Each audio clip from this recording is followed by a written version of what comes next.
92.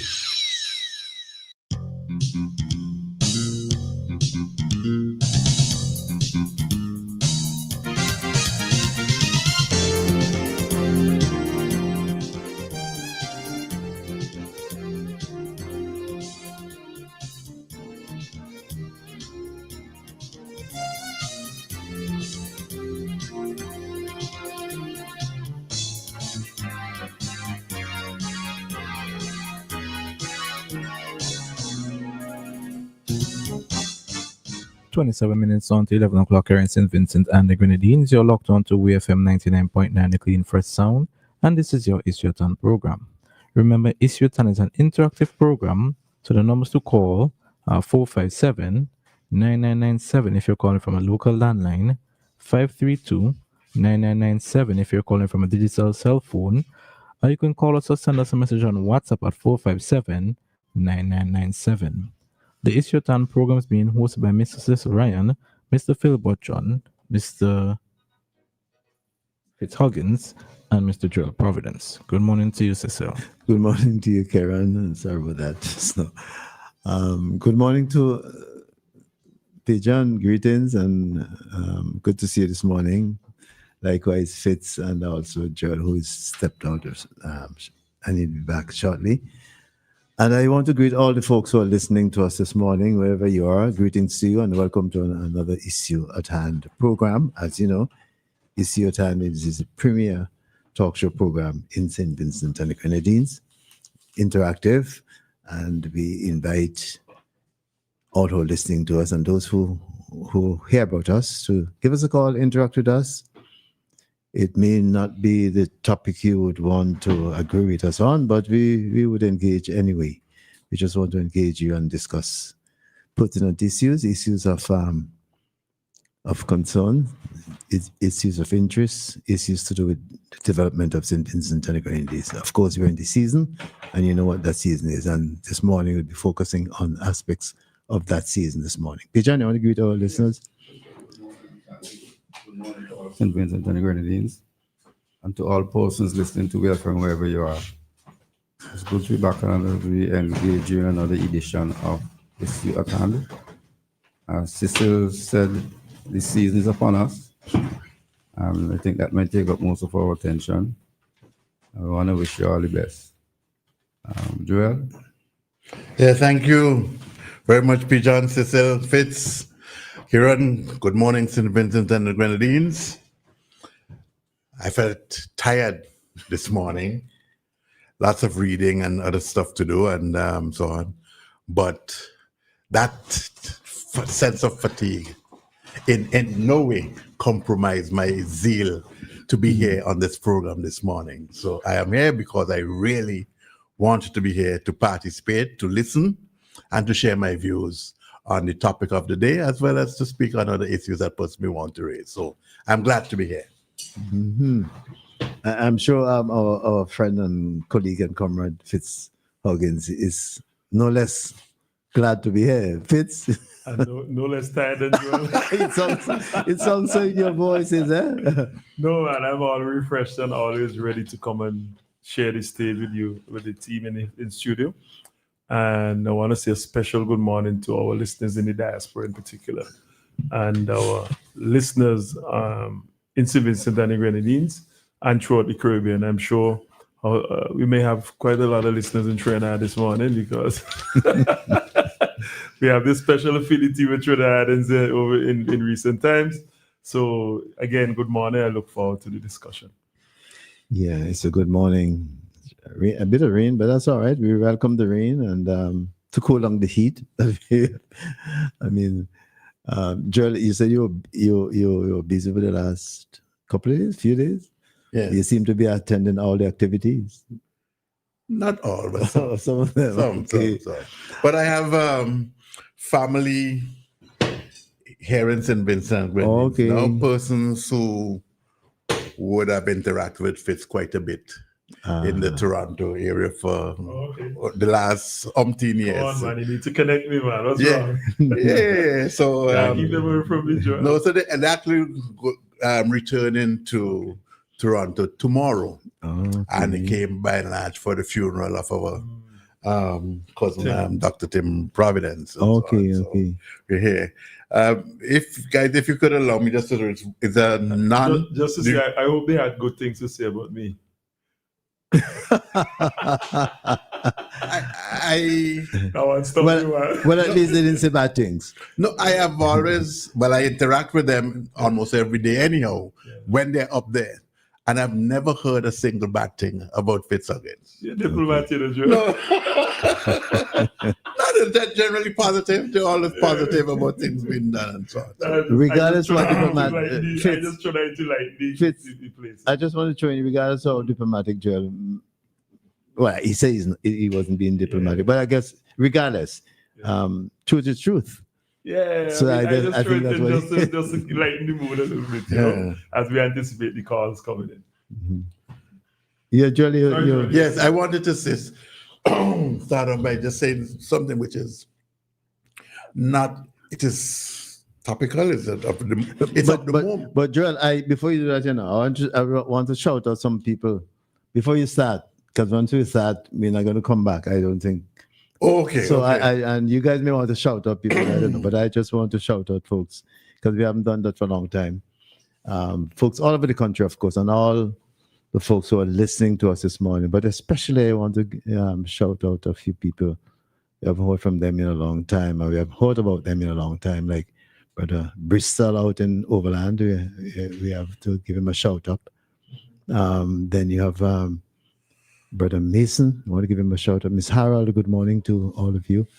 And I also want to shout out some of the communities that I'm familiar with.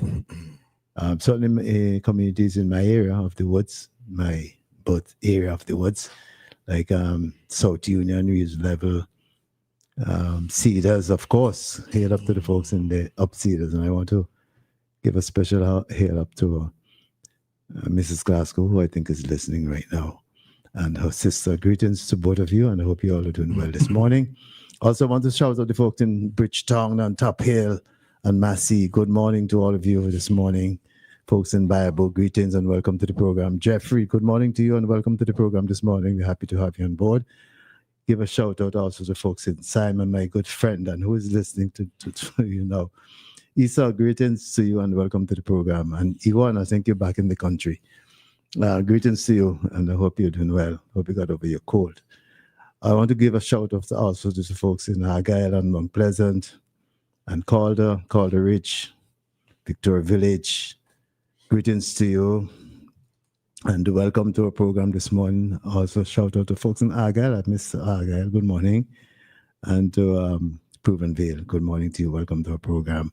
Mount Pleasant, top and bottom, greetings. Welcome to the program. Also, I want to hail up the folks in Bonham, folks in Victoria Village, and the folks in Bottom Stubbs. Greetings to all of you and welcome to our program. And the other side of Stubbs, Diamond and Church Road. Good morning to all of you. Welcome to our program. That's it for me for today. And you shout out everybody in South Woodward. Except Carapan. Right? Oh, all right. Oh, I didn't. What you see, you guys shout out. Thanks for the yes, from Miss Carapan. Head up to Carapan, folks, of course. And I would like to learn that a little piece, I don't know if they said diamond, because a piece of the diamond. Thank you very much. It's part of South Woodward as well. I meant that too. I meant that part of diamond as well. But Joel, sorry, yes, Joel. I also want to shout out our friends. You may be familiar with some of these areas. The folks in Coleshill area, like Pastia and Point, Funte, Gold Road, Gugu Hala, Sprouted, Gutter, Bottom Village, Corner, Pan Hill, and Gate. You must be familiar with places. You mentioned the Long Line Road. Oh, yeah, see that? Takes you from Coleshill Westwood drug to Belmont and Rose Hall. And so on. And, well, okay, so complete. And you could add Cumberland in the mix too. And don't forget part of the extended area is that house that Fitz was responsible for oh yes, Fitz. Just outside of Coleshill. I was looking through my is that one at Cumberland? Hey, The one on Cumberland, Cumberland? yeah. Yeah. I was looking through the pictures this morning. I can show you the house in Cecil. It's a nice, I know beautiful it. I know which one. You know what it's Just on, on the other side of the playing field. Yeah, me and myself with the community in Toronto and with the Lions Club South as well. Yeah, we built a house, man. Something to be proud about. Yeah, sorry, Joel. So, um, Yes, okay. over to I you. just wanted to speak. It may be personal to me, but it's national in significance. That a couple of days ago, and you can also refer to Renwick Rose's article, that actually celebrated 50 years since the famed Teachers' March that took place in Kingstown and what had transpired thereafter. And I just wanted to say that I wasn't a teacher, I was a student. I was actually the head prefect of the boys' grammar school, St. Vincent Grammar School at the time. And in a way, we took action the following week in support or in solidarity with the teachers of the day, given what had transpired on that Friday afternoon.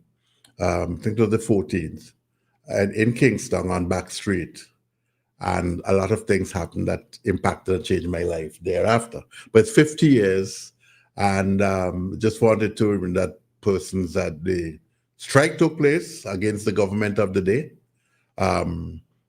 Marchers and onlookers were tear gassed, and I myself and a couple of my friends, including the late Bentley Brown and Steve, while we were together, we got locked into. We had to take cover in Sardines Bakery. For some of us who wouldn't remember Sardines Bakery and so forth. And then the young grammar school boy Murray got hit in his head with a tear gas canister, and he subsequently died thereafter. And then we felt that we had to rally the troops, and we, for the second time, obviously, we both had to take action at the grammar school, but we had to close down the school for a day. And we were about to march from the lawn in front of the headmaster's office down to the Ministry of Education to voice our opposition to what had taken place. And while we were about to march, is that the police came in the riot gear and so forth. And I was the person at the front that had to negotiate a way out with the police officer in charge. It just so happened that the police officer in charge was my neighbor at New Montrose, just 3 houses away. I think he was Inspector Rutherford Cox. His son actually died in the World Trade Center thing in 2001, 9/11, and so forth. But it is something to record. And I just thought that, as Renwick Rose mentioned it, I just thought I would mention it on the program that it's actually 50 years. Been a long time, but it's something in our history that should not be forgotten. By the way, we didn't announce to our listeners that this morning we're going to continue a discussion on, well, we've added the contents, tone, and tenure of the campaign. So that's where we are. That's those are those words we want to contain our discussion in those 3 words. So, guys, it's up to you. I don't know where we're going to start. Pijan, I don't know if you want. I will come in. You'd come in. Well, Well, I will kick it off, and just to say that I made my debut appearance as a chairperson of a political meeting in South Rivers. So you're being on this program assist that. In terms of the content, Not necessarily becoming brave and all of that. And the confidence? And the confidence. yeah, man. Yeah. Don't be.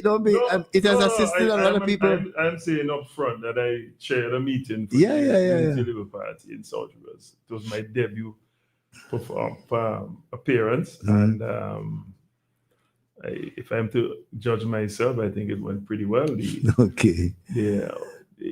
when you talk about the contents, I thought that the speeches were full of high quality information, and they were well received. Lots of horns blowing and bugles and all them stuff. So, You got to be careful how you blow horns and bugles. I know. I encouraged it. Uh, I encourage it because it creates an atmosphere, a festive atmosphere, and it keeps it lively. And because political meetings could be boring, in terms of you sit there and you're just listening and you're listening, and then but the horns keep you awake. So yeah, and it's basically about engaging with the people at the meeting. If they feel as like celebrating a point, they blow the horn. You should encourage that. And it's a new type of campaigning. I think this year is the most horns I've ever heard. And sometimes it becomes pretty much of an overkill, especially when you see guys going around Kingston during the day and blowing horns in stores and that sort of stuff. Some of those things could be avoided. But other than that, I think the atmosphere the horns and bugles create in meetings quite festive. It's a nice Caribbean vibe to it, I think, where we like to keep things, as the young people say, jiggy. And it helps to bring out the young people, because young people are the ones who really engage in blowing these horns. So if we could get some sort of incentive for them to come out, for them to blow horns and be part of the political campaign, I think it augurs well for our political process. All right. So you have commented on the process, but I'm funny enough, somebody just sent a WhatsApp message here, which, it raises some of the issues. And I want to, it's long, but I want to spend the time reading it. You can't paraphrase it? No, I want to read everything because everything, every line has a significance, it looks like. I don't want to paraphrase anybody's suggestion, especially when it comes to this politics thing. I just want to read what they say. And it says, anonymous contribution. Thank you. Vincentians need to ask harder questions before voting on November 27. A vote shouldn't be handed out just for the sake of quote unquote change. And now that the NDP's intentions are becoming clearer, the risks are too big to ignore. If the NDP plans to switch our diplomatic ties from Taiwan to mainland China, that puts SVG in a dangerous position. Around the world, China's, road and belt loans have left countries trapped in debt and losing control of national assets. Sri Lanka's port gone for 99 years. Suriname under pressure to renegotiate their US $476 million loan. Uganda's airport loan full of clauses giving China influence over its operations. These are real warnings. When nations fall behind on Chinese loans, everyday people suffer. Higher taxes, clinic closures, school shortages, reduced public services, and in many cases, forced privatization. And privatization is exactly what the NDP has been talking about at a time when the world is fighting to keep health care and education accessible. These enthusiasm for citizenship, is it there? Oh, sorry, should be their enthusiasm for citizenship by investment is another red flag. Dominica and Grenada faced corruption scandals, and Dominica even lost UK visa access because of its CBI program. This is not a model for SVG. People say, quote, it's time for a change, unquote, but a change to what? To debt, to foreign dependence, to losing Taiwan as a trusted partner? If this is the direction the NDP wants to carry St. Vincent in, the options are simply too risky. All that glitters is not gold. SVG cannot afford to buy a pig in a bag. And this is coming from what the person has as a concerned citizen. But it's interesting the person sent this WhatsApp, because I myself was thinking of some of these issues which I find that listening to the campaign, and I do follow the campaign very closely, I have not been hearing these things addressed head on as they ought to. So I'm glad the person sent this WhatsApp. So we can, the whole question of education, the question of health, the question of foreign policy, those are the issues I see jumping out in this. And made me wish to in as much as you talk about contents of the campaign. Yeah, but just to continue from where I left off, because I wasn't. Sorry. Fitz. So I attended several other meetings of the ULP in particularly in East St. George and South Windward. And what I heard from the platform, speakers talking about their record. I mean, if you're in office for 25 years, you will talk about your record of achievements, which is important because you have to talk about your record so people will know that these are the things that you achieved. And today, there's a manifesto launch in Connery, which will be talking about what the plans are for the future. And you're talking about the Unity Labour Party manifesto. On one platform, you have speakers talking about their record of achievements in all these things that you just talk about, the foreign affairs. The post on WhatsApp. Yeah, foreign relations, education, health, in development in health, etc., transportation, infrastructure. So you hear that, and sometimes you got to repeat it, and when you repeat it several times, people tune out because they would have heard it before, right? And so you have that platform talking about the achievements, and then listening to the opposition platform, you hear these promises, and that's where the content is really one mainly talking about achievements, and the other platform talking about promises, short-term promises, but I haven't heard much about long-term promises. So as far as I'm concerned, that's what I gather from so far in the campaign. I just, before anybody is coming, I just want to urge those persons who have a similar WhatsApp or similar, if you like, urging or advice as the person who sent the WhatsApp has put there. I want to encourage everybody to do likewise. The number is 457-9997. You can send us a WhatsApp through that line, or you can call us on this and respond to what the person has written there. Yeah. Yes. That was my opening. Okay. Remarks. So, Joel, Pijan, you guys are not coming yet. I will take. Sorry, Fitz. I want to respond. Congratulate you on your debut.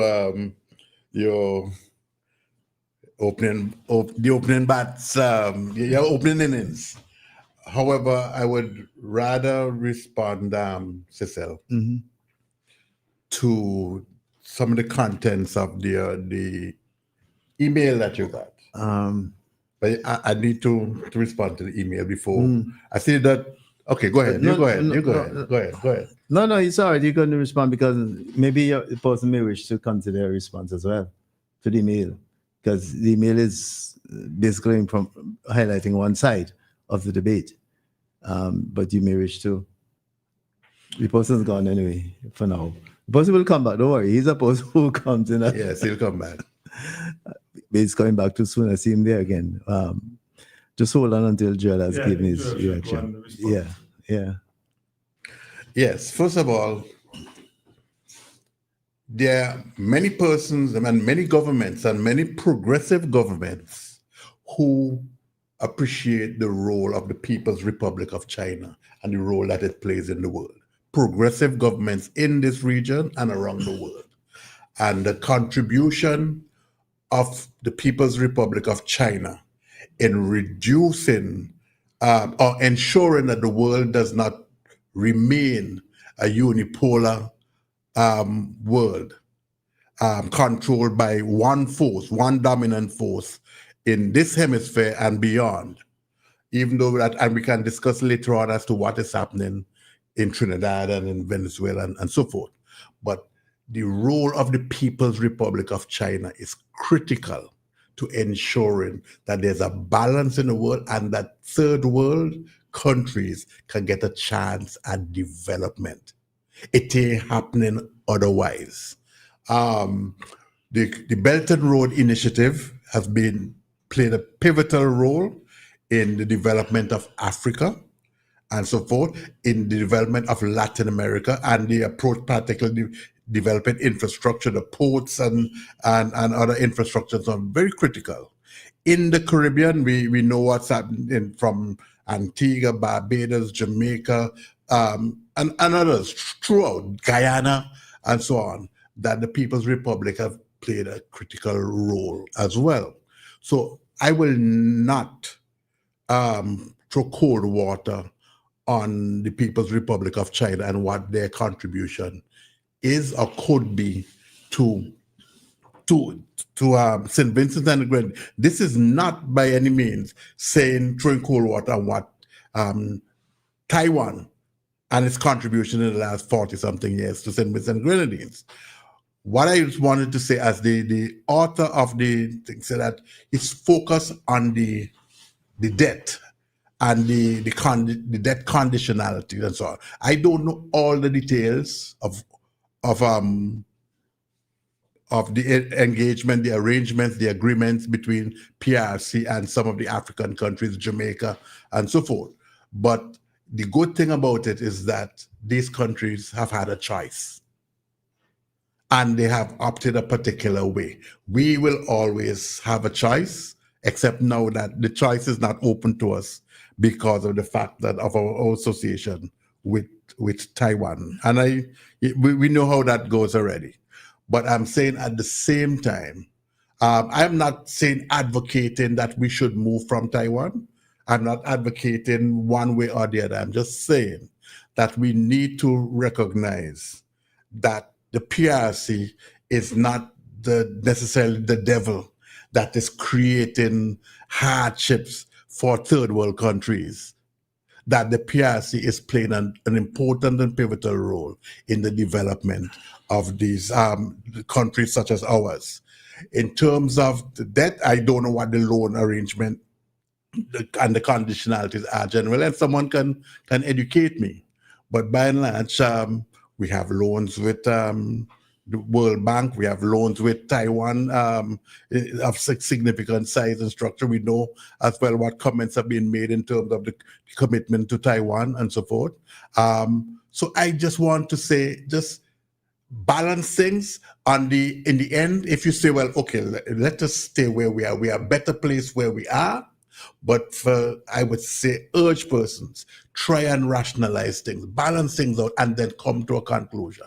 And that is my view in relation to the People's Republic and China. As again, I'm closing, I am not advocating one way or the other, but I'm just saying that the People's PRC has an important role in supporting third world countries who are struggling right now. And it's made it even worse when you think about what is happening, comments that is coming out of the big power in this hemisphere, that you try to do something on your own, whether you are Venezuela, whether you are Nigeria, wherever you are, then it virtually, in fact, it's taken it to a new level, it's now taken to a level of war. Right? And we know what has happened in terms of that. So I'm just making the point that we have to balance things out. The Prime Minister said, for example, if we could negotiate work with both parties, then that would be it. But unfortunately, that is not the position right now. So I just wanted to say that that is my response to that comment. There are some other comments that he had made. I think I can come back later, But I don't know if it's he or she, but it's the other comments. okay. But In for now, in legal terms, it's a he. It's a he. All right. For now. Funny you mentioned legal terms, because I'm sure we're going to touch on some of the legal issues which are coming out in this whole campaign. But I just want two things I want to say on this. First of all, is the person's observation, and we cannot doubt these things that the person has mentioned are facts. We know that. It's part of the belt. There are facts. Part of the if you even have to check the internet, and there are facts. What you said about the loans and what happens in African countries, and she named some African countries, and I'm saying she because Joel said he, and some African countries were named, and right here in the Caribbean, as part of the Belt and Road Initiative, we know what China has been doing in Antigua and Barbuda, in Jamaica. And we know how people have cried out about their presence there. I'm not denying the fact that they're providing funding, because that's part of their Belt and Road Initiative. They are providing funding to construct ports and so on and so forth. But I think the other point that she's making is that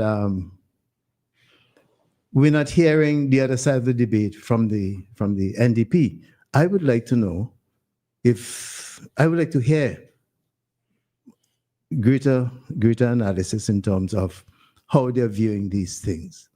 And as a voter, if you like, as voters, we need to know where their position is. And this is what we have not been hearing. And in a way, I get from this particular comment through this WhatsApp that is lacking from the debate. And therefore, the person found it necessary to highlight these things. And to feed off what you just said, Cecil, and to come back to Joel's point about the benefits and helping poor countries to develop, yes, but at what cost? And that is really where the contention is. At what cost? What are we giving up in exchange for that funding? Are we giving up part of our sovereignty? Are we giving up some of our assets, as security? And those are the discussions we would like to hear. We know that our relationship with Taiwan, we're talking about China, so we have to bring Taiwan in. We know that there, as far as I'm aware, we may have loans, long-term loans and soft terms, but I don't know if there's any threat to our sovereignty, like give us a port and give us the airport to run, Those are the kind of things in terms of really negotiating the relationship. I remember one time, I had just arrived in Canada, and this gentleman came to my office with a proposal, obviously, from a Chinese firm. And he said, we know you have a big debt in airport loan. We would like to pay off the loan, but we want X, Y, and Z. And he spoke to our issues of instruments of our sovereignty. And I said, well, this government's policy is not to give away our sovereignty. We don't deal with sovereign assets in exchange for funds. And the conversation didn't end too well. He threatened that he would call the prime minister. He probably called the prime minister. The prime minister called me, and when I told him what the exchange was like, he asked me, well, is that all he told him? Because he thought that I did a good job as the gatekeeper in defending, first and foremost, our sovereignty, and everything should not be given up for 2 shillings. But who was he representing? A Chinese firm. A firm, not the government? No, he's at a Chinese firm. Mm-hmm. He's at a bank, Chinese bank. Oh, okay. I just want to, I do believe that in another world, or even X number of years ago, the persons in this room would perhaps have been taking the decision, in my opinion, right? I'm just telling what I think. We're taking a different perspective on this discussion. I don't want to perpetuate my thing on this particular topic because it may come across as if I am on the other side, part up with the PRC. But I just believe strongly that we have the power to negotiate, and so on. We still have the right to defend our sovereignty. And it is not a case in every instance. We have to look at each situation and so on to see what has happened and why they have occurred, whether it's in Peru or in Tanzania or wherever, or in Panama. And so, and what the threat is from the United States as to why the Chinese government took the position. Well, we want to be able to manage 2 out of the 5 ports and joining the Panama Canal. Just give us an example. But I'm just by and large saying that we need to keep an open mind on these options. I recognize the Taiwan contribution. I know now we are aligned, the ULP, that is, government in terms of, and all the previous administrations with Taiwan and so on for the last 40-something years. But all I'm just by last saying, do not necessarily take the position that, well, you don't have to change to PRC. This is not being advocated, but at the same time, you got to keep your open to the possibility of negotiating terms as well that may favor the people of St. Vincent.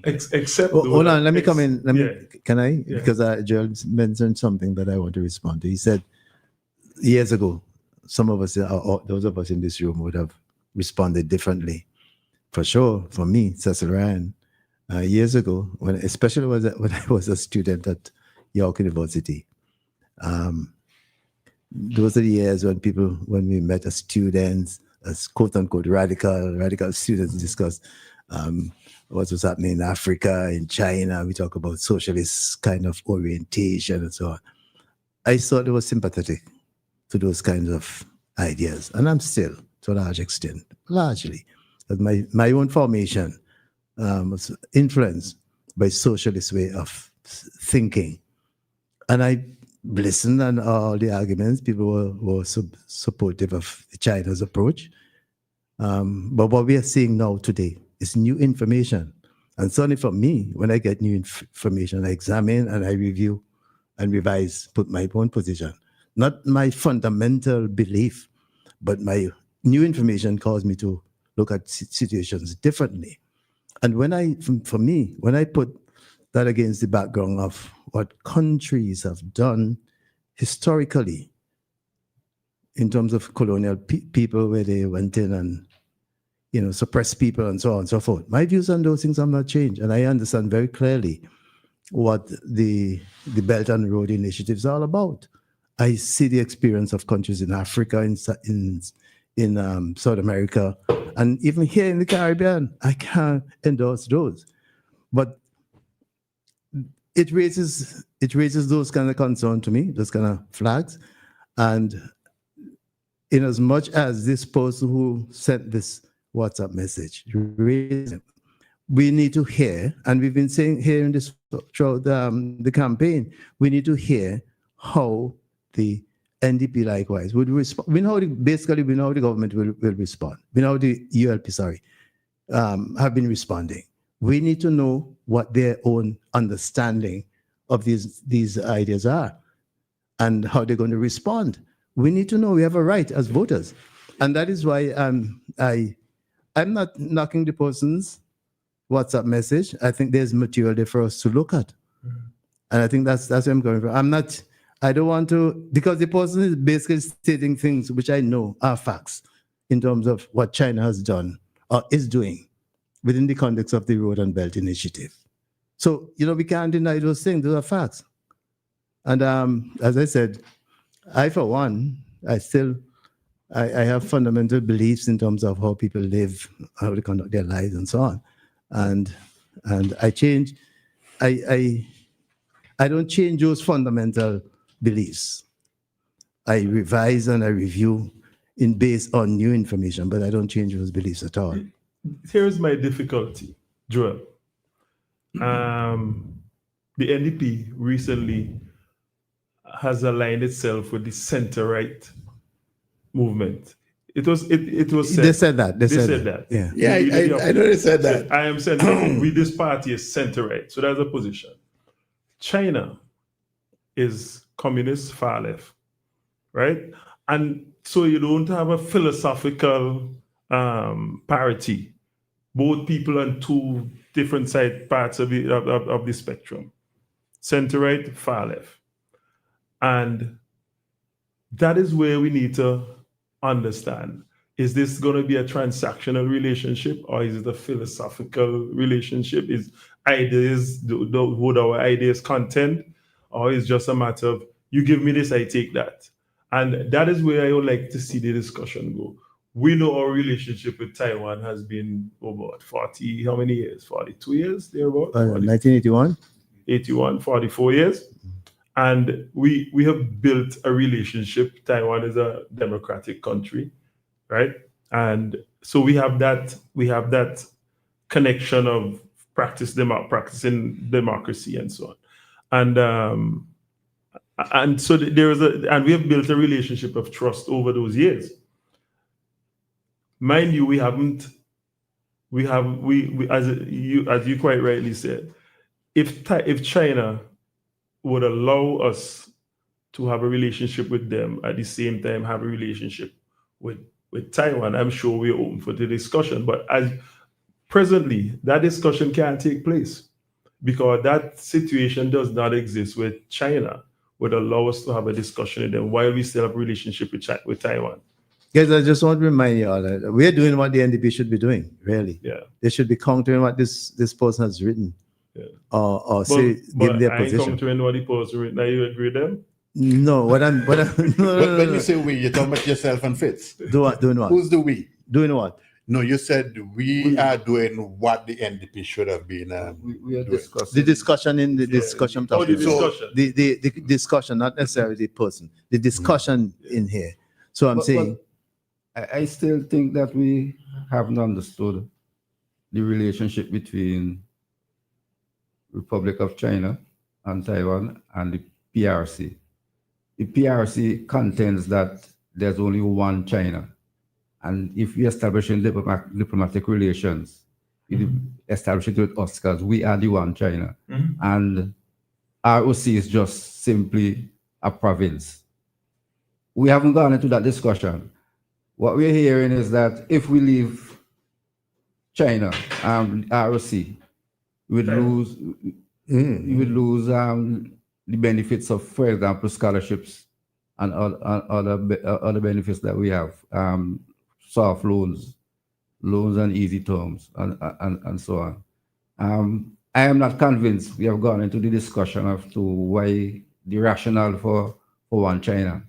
The other point is we haven't gone into a discussion as to why is the majority of the civilized world establishing diplomatic relations with our PRC. and not Taiwan. Not Taiwan. We just simply say, okay, if we leave China, leave the ROC, we lose our benefits. and what I am saying, gentlemen, I don't think I've made myself clear enough. I'm saying that debate should not be happening among us. Yeah, well, we can. But I'm saying, based on the email, the WhatsApp that the person sent, that she would want that, it seems to me, that debate between the ULP and the NDP. And we've heard a lot from the NDP, from the ULP, about their position. We have not heard such from the NDP. And I think that is what I'm gathering from this WhatsApp message. And that's my point. And when I said that we should not be conducting debate among us, but rather let the contenders present their arguments. And that's why earlier on I put out the call for persons who wish to have expressed a different view or a similar view, call us or send a WhatsApp message. Okay, I know that we have a broad range of issues in relation to the topic of the day to cover today. If we stick on this, we would not go much further. But I just want to respond to Fitz on one thing. And then I will close on this and move on to any other topic because I think we've exhausted it. I just speak only from the position that if anything happens in one way or the other, we must not necessarily see it as the end of the world, as in like what P. John said, that we just have to know of our capability to negotiate. And you have to ask yourself whether or not this or any other government would be able to negotiate properly in defending our interests or looking out for our interests with, let us say, the PRC. But I have been with all pure capitalistic intentions, into the PRC on several occasions doing business. So, but except that's not what. No. Finish. I'm just trying to read this. Fitz stated. I Well, let me just finish. Fitz stated that the PRC is a communist country, and I'm just trying to explain that really and truly you may call. When I go in there, I saw it as the breadbasket, the cradle of capitalism in the world. China, PRC, it's state capitalism where the state controls certain levels, and then the rest is left up to they have their stock exchanges in Shanghai and so on. All the contending forces of demand, supply, price, and so forth are at play in the People's Republic of China.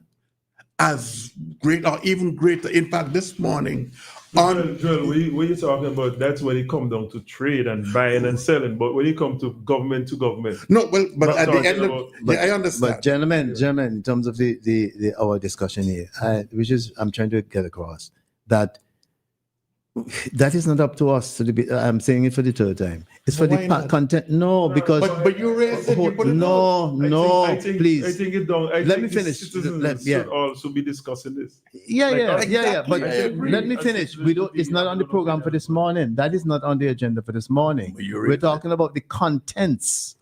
The persons and highlight the contents, and I was raising the contents. I responded by saying what she's saying is correct. So I am not here defending the ULP or the NDP. I don't know how they would argue. We know how the ULP is likely to argue. But because we have heard it. Hold on. Let me finish my thoughts. Right. But we have not yet heard from the NDP. And this is what the person is urging, a discussion between the two parties to see how voters should make up their mind. But with respect, Cecil, not because we haven't heard from the NDP, it doesn't mean that citizens like us can't have a discussion over it, because that may guide how people think. People depend. You see, a lot of people depend on people like us who are more opinionated and maybe more exposed to get information. And by discussing it, they may well be better aware of some things that they weren't aware of before. So I see it as point well taken. But I was referring to the WhatsApp. I'm focused on the WhatsApp. We can always come back and give our respective views in terms of that dynamics. The person came back yet with another. No, I haven't. No, them just come back. But I was focusing on the WhatsApp because I said, if you recall, I said the person raised this foreign relations, foreign affairs. The person raised health, and the person raised education. Those are the issues the person raised in the WhatsApp. We can talk about health and education now. Well, no, I guess what I'm saying, Fitz. And let me go slower so you all understand what I'm saying. That the person is raising these things as issues or contents of the campaign. I am saying that we have heard these issues coming from the ULP in terms of how they're addressing these issues: education, health, and foreign policy. We have heard those three things from the ULP. We have not heard them from the NDP. What are they going to know about health? This person raised the question of privatization of health. The person is in the WhatsApp. Well, that's what they're going to do. We could do it, but that's not for my thing in the campaign. But that's what the NDP has already said. They're going to privatize healthcare. We haven't heard the full extent of their position. Or they haven't explained how they're going to do it, but they said they're going to do it. Because we're talking about the contents, which is what I said up front. We're going to be discussing the contents. Did they really say they were going to do it? Huh? Oh, sorry? Did they really say they were going to do it? Okay. But let me just remind us what I said. Three things I raised at the beginning of our discussion: the contents, tone, and tenure of the campaign. That's what I said. So for me, I'm sticking. I'm sticking up my own response within that context in terms of how we're going to conduct the discussion this morning on the program. Yeah, Pijan, you were saying? They were raising possibilities of approach to funding health. Who was that? The clip that I heard Oh, you mean from the NDP? from the NDP. And More raising questions as to No, possibilities. no, I and we're think talking about a Not partnership as well. declaration. Not a declaration of this is what we plan to do. you see when you say you have to sell off some to the medical schools, you basically have agreed already that you're going to sell off some of the assets. You're just coming up with, in my opinion, you're just making an example of how you're going to get it done. But the basic policy is to divest, sell off some, give it away, and partner with private entities. I didn't Well, get not that to give away, impression. not You to didn't give get that away, impression? No. not to give away. Not give away, but No, divest. I got the impression that they're speaking about a private sector, public sector partnership where healthcare is concerned. That's what I thought. I heard from one person. You didn't get one impression One- that they're gonna One person. And, totally privatize the health. no, I didn't get the impression that it was totally privatized. I And- got the and- impression that it was speaking about a partnership. But you see, that's the difficulty, right? You and I are left with two different impressions. But so And guys, that's what the Cecil point is I'm saying. We Well, I need to agree. get Yeah, this yeah, thing yeah. That's the explained. point And I'm I- saying. Cecil is right. And I am in agreement with you on that because they need to speak a little bit more openly and profoundly on the question. And all these questions, and that's the point I'm saying. I'm gathering this from the WhatsApp message, and that's what we need to. I'm not saying we shouldn't discuss it internally. That's what I'm saying. But I'm saying we need to hear their voice in terms of in greater details how they're going to be dealing with these matters. As Pigeon correctly said, we heard a voice from St. Clair Leacock. But is that the essence of what they're going to be doing? And to be fair, right, you similarly when the proposal was made by Anna Eustace in maybe the 2015 elections, Mhm. that About they were China, gonna do to the China. like it wasn't it that just came out of left field, no pun intended. No, we got to go. And similarly, the issue with privatizing the healthcare, some of another that just came out of left field again because As well, because even that Leacock is not known to be the spokesperson or the shadow minister on the University of Health. But anyhow, but you see the point. but I take the point. Anyway, Yes, I when do. you I folks, do. when you make We have these- gone beyond our in studio time in terms of raising these issues. You caused that. Not me. You Not me. caused that. You No, caused no, that. no, no. Go ahead. Anyhow, We have a let's call online. let's move on. Let's go. We have a call online. Let's go to the call. Lansford, it looks like. Good morning to you, Lansford. Hello. Hello. you may need Kieran to come in. No, he's there, but it's just that we're not picking up. Good morning. Good morning. Hello. Oh yes, he's there. Yeah, good greetings, Lansford. I was just about to call Kieran, but you're there. Good morning to you. Hello, Cecil. Yes, good morning to you. We are hearing you. He's not. I think he's not hearing. He's not hearing. Lansford, if you're hearing us, you can speak. I don't know if it's just Cecil's mic, but we're hearing you. Hello, good morning. Good morning. Lansford. Well, the very able technician is in studio, so he can't figure. Karen, it seems as though we are hearing him, but he's not hearing us. Hello, good morning. We are hearing you. Go ahead. Good morning. Yeah, Lansford, we're Just now? hearing you. Hi, Lansford. Can you hear us? I guess he'll call back because Yeah, he's close, so maybe he'll return. Let's move on, Cecil. Yeah, relax, man. Relax. I'm looking at the time. I know of the time, how we have organized the time in terms of our progress in here. Greetings. Welcome to the program. Hello. I'm hearing an echo.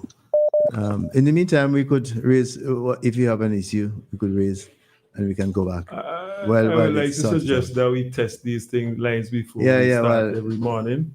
But he does it. He So- does it. He so does by it. the time- He does it. Maybe this is this could be a one-off thing. Let's talk in the meantime. Hi, Lansford. Oh, Bongo Shaka, greetings. Yeah, great. I'm trying to see what's going on in the line so Lanford could get you. No. It's nothing to do with you. It's nothing to do with you. Just speak if you're going to speak on the issue. Just speak on the issue. Or Yeah, any I'm issue not- if you choose. For a while, but seem like the problem. You're not speaking on any issue this morning? Yeah. Well, go ahead. I want to talk on but I agree. I know you come off with the China discussion, but I somewhat agree with Joel. You got to keep a balance. You still have Yeah, time to speak on it. You still have time if you wish to address it. Yeah. First, greetings to each and everyone because last my manners there. You tell what's going on with the system. Okay, greetings to each and everyone this morning. Pleasant good day, and all in the studio. Same to Glad to you, have Bongo Shaka. I haven't ordered. Is Pijan in? Yes, I'm here. Okay, yeah, brother Pijan. Okay, my discussion towards. Well, I haven't heard I don't have the NDP reconsidering it or whatever, but I haven't heard anything towards switching to China and so forth, right? But I'm not in that discussion. As Cecil rightly said, that's what those politicians were involved in it. But we can still debate on that Joel did. What I say now, when we negotiate with a country, each one must know what is their interest.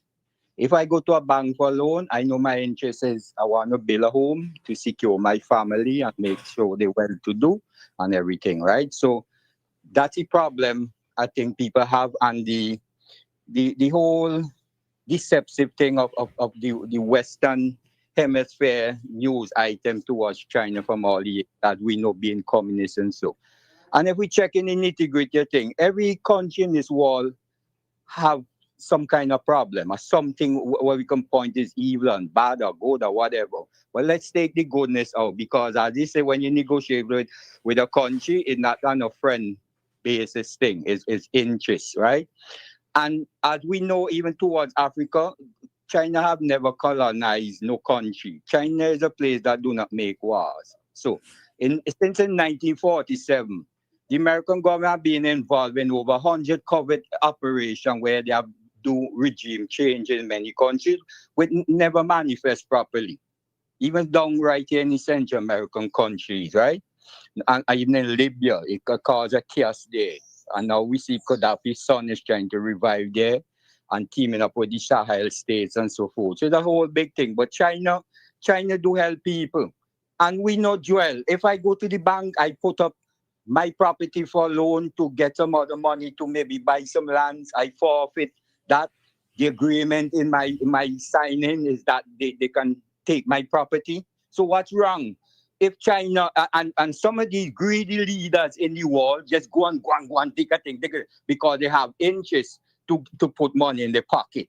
That's why they put their country in so much problem that China have to come and say, okay, we got to take the port. Our agreement was so and so, and we got to take this, take that. But I don't think the deliberated does it. And when they loan you money, they don't instigate and tell, hey, you got to let go 20,000 of your civil servants, or you got to drop salaries, or you got to that, right? So I say, in everyone, that's why I tell people when they're trying to demonize comrade, I say, even you feel somebody have badness or they whatever, there's some goodness within a person. So give them credit. Do not demonize the person all the time and go personality conflict and all these things. So China do help people.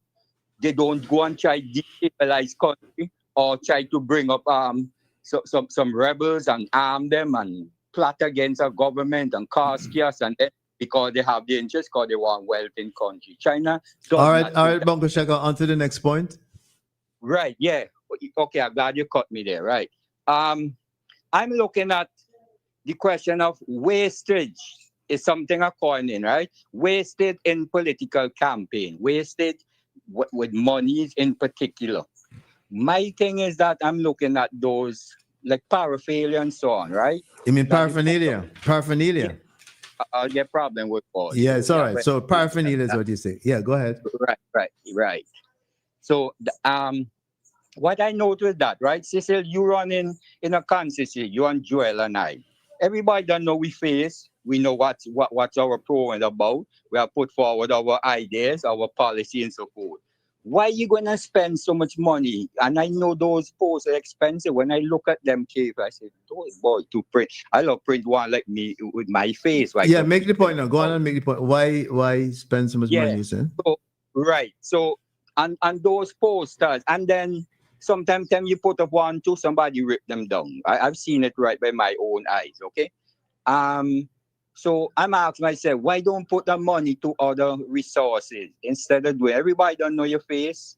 Everybody don't know this, that. I know billboards is somewhat kind of important, one or two billboards, but I'm looking at those paratrailers or whatever you call them, and so that my thought today, no? All right. I'm not going to debate. I just love to listen off here and All hear right. you all. All right then.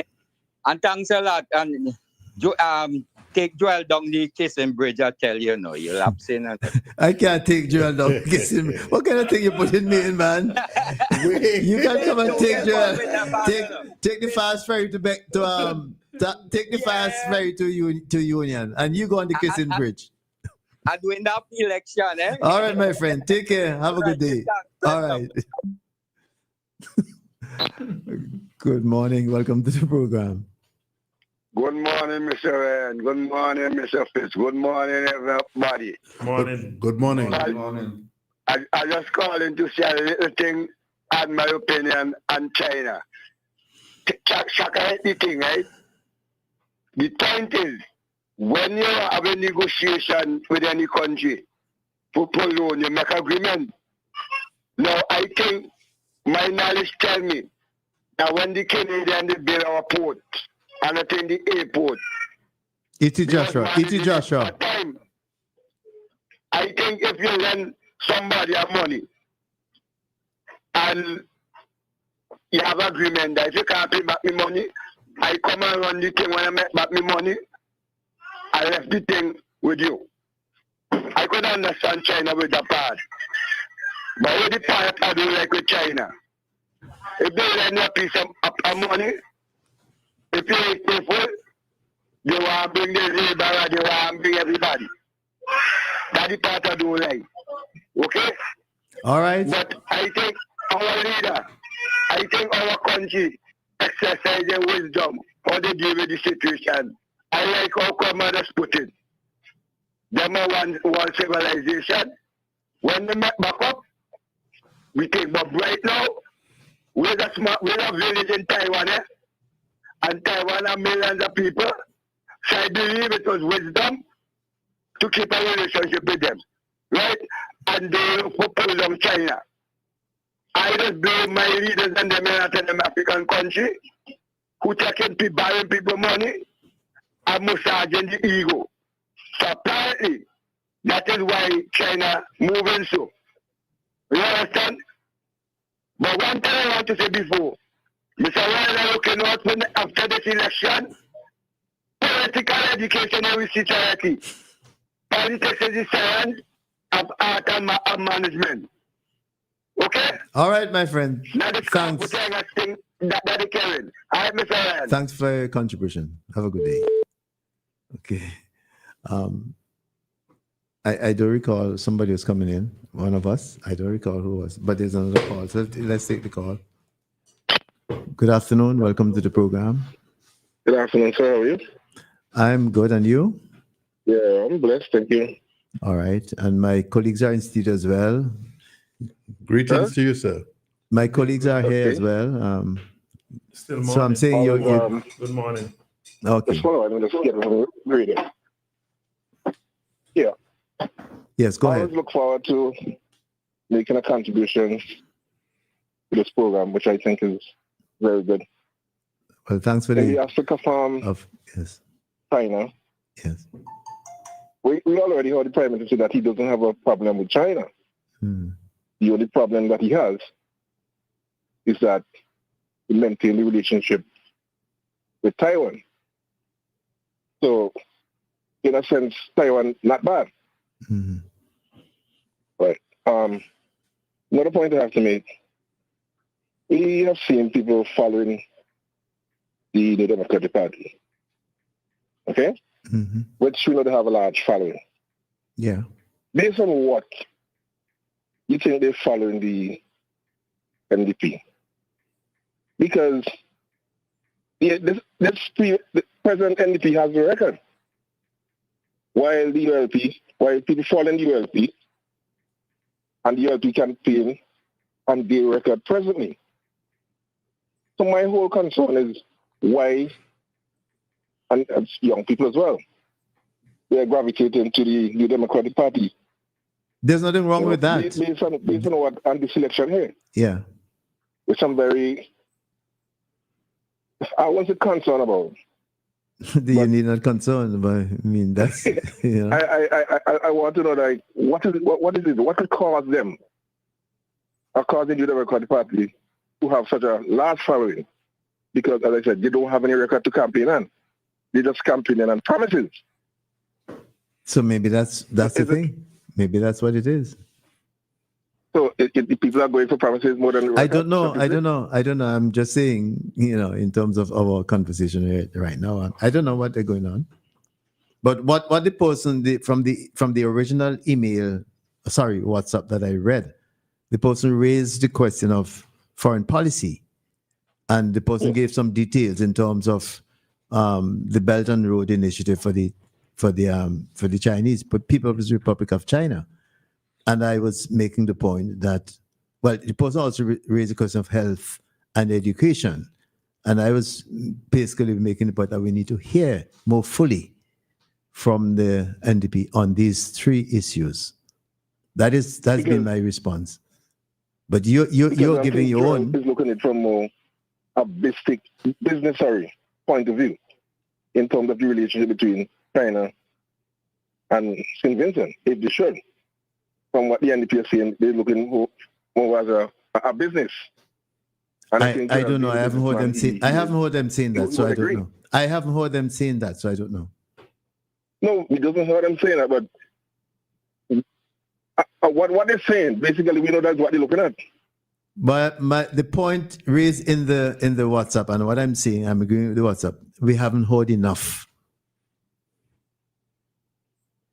Well, the actions speak louder than words. Have a blessed one and enjoy the rest of the weekend, sir. All right, thanks, and same to you, my friend. Yes, please. Okay, then, take care. Yes, and I see. Lansford, if you're hearing us, please. Yeah. Oh, and I see you now coming back in. So maybe it was our side of the control that we... Greetings, Lansford. Hi, Cecil. Good morning. Oh, yeah, we're hearing each other now. Yes. Good morning to you again. Good morning, Lansford. Good morning, Lansford. Joel. Greetings. Greetings. Pigeon morning. Good morning, sir. Fitz, congratulations on your debut. Thank you. I know you have the capacity. You have a lot of experience in marketing and public relations. He made runs, Lansford. Sorry, Joe? He made runs. He scored. He didn't. Yes. He acquitted himself well. Thank you, Joel. Yeah. That's because he didn't get any curveball or any bouncer. Lansford. The Googlies. Yeah, Lansford, sorry about that, but go ahead. Yes. And this your foreign policy. You see, sometimes we sit down and we talk about our colonial past, and we are all upset about those who colonized us. And I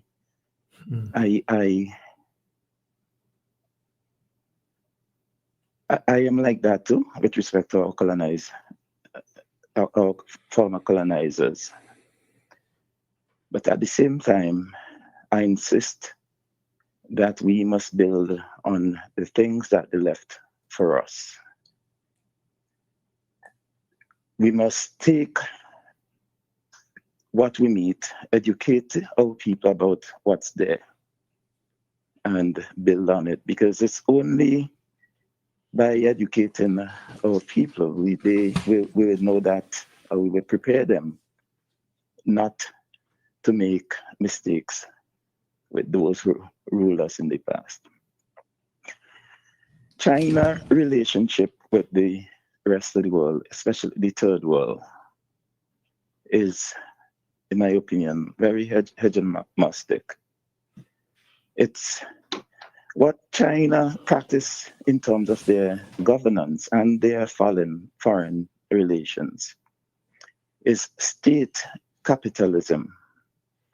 And that's where they differ from Taiwan. Generally, Taiwan would have a state-to-state relationship where the state provide funding, soft loans, whatever. But in the case of the PRC, and we see it in Jamaica, we see it in Panama, and we see it everywhere, is that China have these set of state-owned companies. For example, the one that operates in Jamaica is the China Harbor Construction Company. These state-owned entities that operate strictly as businesses. This is what China, sovereign China, the country of China, the government of China, put third world governments to deal with. So they're going to do a port, or let me use an actual example. They're doing a highway in Jamaica.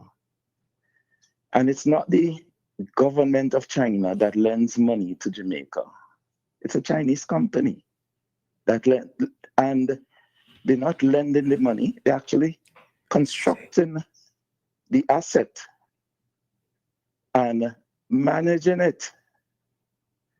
So if we take the case of our hospital, and I think somebody was given the impression that the NDP position is not to sell our assets. It was actually said in that same statement where they took an excerpt from. Mr. Leacock said, we will take a look at all of these recent capital projects, and we'll have to sell off some. In the case of the hospital, we will have to sell some shares. We will take the medical schools that use our hospital. We'll have to get them to buy some shares. But that's not total divestment. That's not to sell off everything. That is a private-public partnership. That seems to be what he's talking about. That doesn't say public-private partnership. But if it's selling off some of the shares, you're making it out as if it's a total sell-off or sell-out of the asset. No, Joel. You see, anyway, the first statement is that we will sell off some of these assets. And then he used an example of an entity or some entities that can buy some shares. It doesn't mean that he's not going to sell shares or all the shares. Entities. Mm. That's not. He didn't say he's going to sell some shares to the hospital and of the hospital to the schools and leave it there. He said he would sell some shares. We don't know who else he's going to sell shares to in the hospital. He said he's going to sell off some of these some of these assets. That's how he started, That's where he started from. And then he used an example of the schools who can buy some of the shares in the hospital.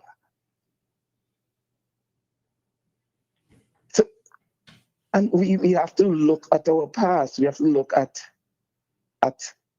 what happened and what happens elsewhere. When you take that issue with China versus Taiwan, PRC versus ROC, the NDP made it very clear in the past that they will move from our ROC to PRC, from Taiwan to mainland China. That was very clear. They realize that pursues, for good reasons, are not with them on that. in the population generally.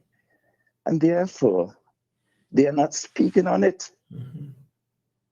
Persons asking question and they dance around it, and they're not speaking on this China-Taiwan versus Taiwan relationship. And I think it is all part of the deception that this party has engaged in this campaign. That's what they're doing. In the case of the road in Jamaica. Yeah. In the case of the road, the highway in Jamaica, the company, that's not a state-owned road. When the state uses that road, they have to pay toll to this Chinese company. And every year in the agreement, they increase the tolls. That is how it has been done in the past, and it will continue to be so. I think this issue is one that we have to look at what has been practiced and what is practical for us. This long relationship that we have had with Taiwan has provided so much for ordinary intentions. Sometimes we don't even know that what we are benefiting from came from the Taiwanese. For example, there was a time when St. Vincent became self-sufficient with pork production, local pork. The Taiwanese is what gave us that. They are the ones who had a program with our Ministry of Agriculture that supplied these pigs. They gave you 4 piglets, and you raise them, and you give somebody else 4 through the Ministry of Agriculture. Don't talk about their involvement in education. We talk about the scholarships that our young people go to Taiwan to engage with. That's not all that they contribute to education. On an annual basis, they provide resources for children in primary school, for children in secondary school, and other local institutions. We, as an electorate, should demand that the NDP tell us what they plan to do with respect to this. Have they rescinded that decision? Or, as I said, they're simply leaving us to figure out for ourselves, so that when they do what they have to do in the future, that we can hold them to anything. Those who say that the NDP does not have a past, the current NDP does not have a past, does not have a record, you have to look through what the NDP is saying and what they're doing. If you take, for example, this statement by Dr. Friday, that they're going to bring back the Otley Hall Marina. I believe it is because Dr. Friday didn't live here while he's raising that issue of the Otley Hall Marina. That is the biggest corruption Lansford, sorry to in interrupt. this country. Lansford, sorry to interrupt. When you say Dr. Friday didn't live here, could you clarify? Could you explain that? Could you clarify? Dr. Friday is a Canadian Cecil. We know Dr. Friday lived in Canada. Oh, at the time. Years. At the time. Yeah, okay. All right. So at the time, Dr. Friday did not experience what took place in St. Vincent. I don't know if Dr. Friday paid attention to the public inquiry. There are those who say that Sir James Mitchell went all the way to the Privy Council and declared his name. That's not true. That's not quite true. The commission was never completed. What Sir James got from the Privy Council is a ruling that the commissioner demonstrated that there was a potential for bias. Did not rule on Mr. Mitchell's conduct. So Dr. Friday and his NDP has linked himself directly to the NDP of the past. And if you want more linkage, you can take familial linkage, where the person leading the campaign for the NDP is James Mitchell's daughter. That's the person who is leading the campaign for the NDP. You want closer linkage to the past than that? So those who from the NDP who simply want to dismiss the NDP of the past and indicate that this is a new NDP, this is a new NDP. It's not so. There's a direct linkage there. Having spoken about Dr. Friday, I want to introduce a new topic that had not been raised here this morning. It's a topic that has been discussed on this program several times. Who is eligible to run as a candidate in our elections? I am not a lawyer. I have no intention of being a lawyer, but I know as a citizen, I can read the laws, I can listen to cases around the world, and I can form my own opinion on matters relative to the law, and I can express them when I choose to do so. I am of the view that our 1979 Constitution order, as well as that law under which our elections are run. The Representation of the People Act, 1982. Yes. Provides for people like Dr. Friday, as a Canadian, not to be a candidate in our election. And I am very happy because I have been advocating for it all the time, publicly and privately. I am happy that it has come to this point and that hopefully Dr. Friday will get an opportunity to prove his loyalty to St. Vincent and the Grenadines. Dr. Friday goes into our parliament and arrogantly declare that he's a Canadian. His Canadian passport seems to be more valuable than the Vincentian passport to him because he keeps the Canadian passport in his front pocket, in front of him, and he leaves the Vincentian passport behind him in his back pocket. That's the arrogance of Dr. Friday in our parliament with respect to our citizenship. I am of the view that no foreign citizen, no person who holds a foreign citizenship should sit in our parliament. It is too important a responsibility to be making laws to govern our country, to protect our country, for a foreign citizen such as Dr. Friday to be sitting in our parliament, because it is possible that we will come to the point where we have to make laws to protect ourselves from other countries, such as Canada. It's not far removed. We see what has happened between Canada and their nearest neighbor, the United States of America. These are countries that existed almost as one. You can actually drive from Canada into America. And they had this free trade arrangement for how many years?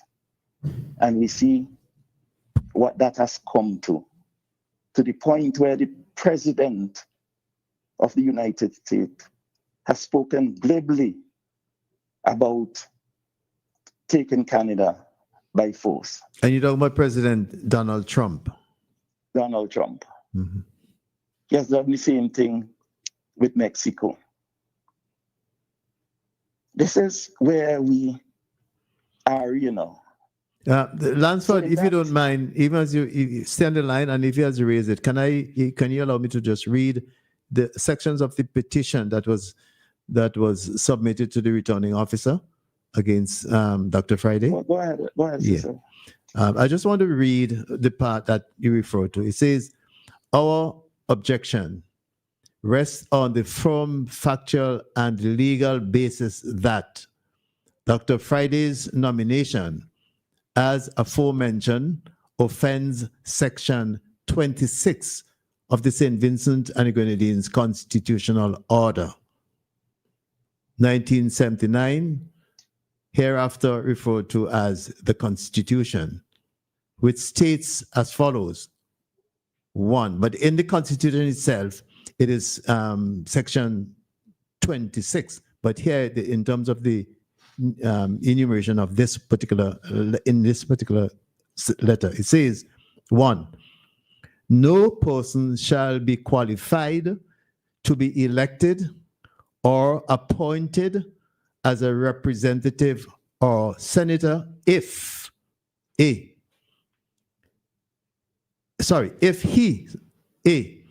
is by virtue of his own act under any acknowledgement of allegiance or obedience or adherence to a foreign power or state, unquote. And the petition goes on to say that Dr. Friday has admitted in Parliament and outside of Parliament that he is and has been for some time now a citizen of Canada, which citizenship he acquired by virtue of his own act. He has also publicly stated that he has, as a consequence of the Canadian citizenship, a Canadian passport. On one occasion in Parliament, he boasted that he has the, quote, Canadian passport proudly in the front pocket, and his Vincentian passport is in his back pocket, unquote. Canada is a foreign power and a foreign state. So I just wanted to say that, because it's not to say, but to read it. It's contained in the petition. So sorry, Lansford, go ahead. That's okay, Cecil, but it's important for us to add to that. As you say, that corresponds to Section 26. 26 in the Constitution, yeah. Of our Constitution. But that Section 26 is also related to Section 25. Yes. So those who are quoting and also sorry to comment, in terms of the representation, it's repeated word for word in the Representation of the People Act 1982. Right.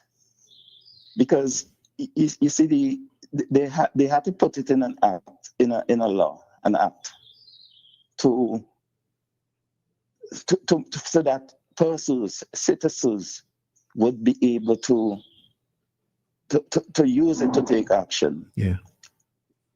Because the Constitution is between the state and the citizen. So the state can take action against the government. Sorry, the citizen can take action against the government on the basis of the Constitution, and vice versa. Mm-hmm. But the citizen will not take action against a citizen under the Constitution. So that's why when it is provided for the Constitution, it is repeated in another law. Okay. But I was making the point, Cecil.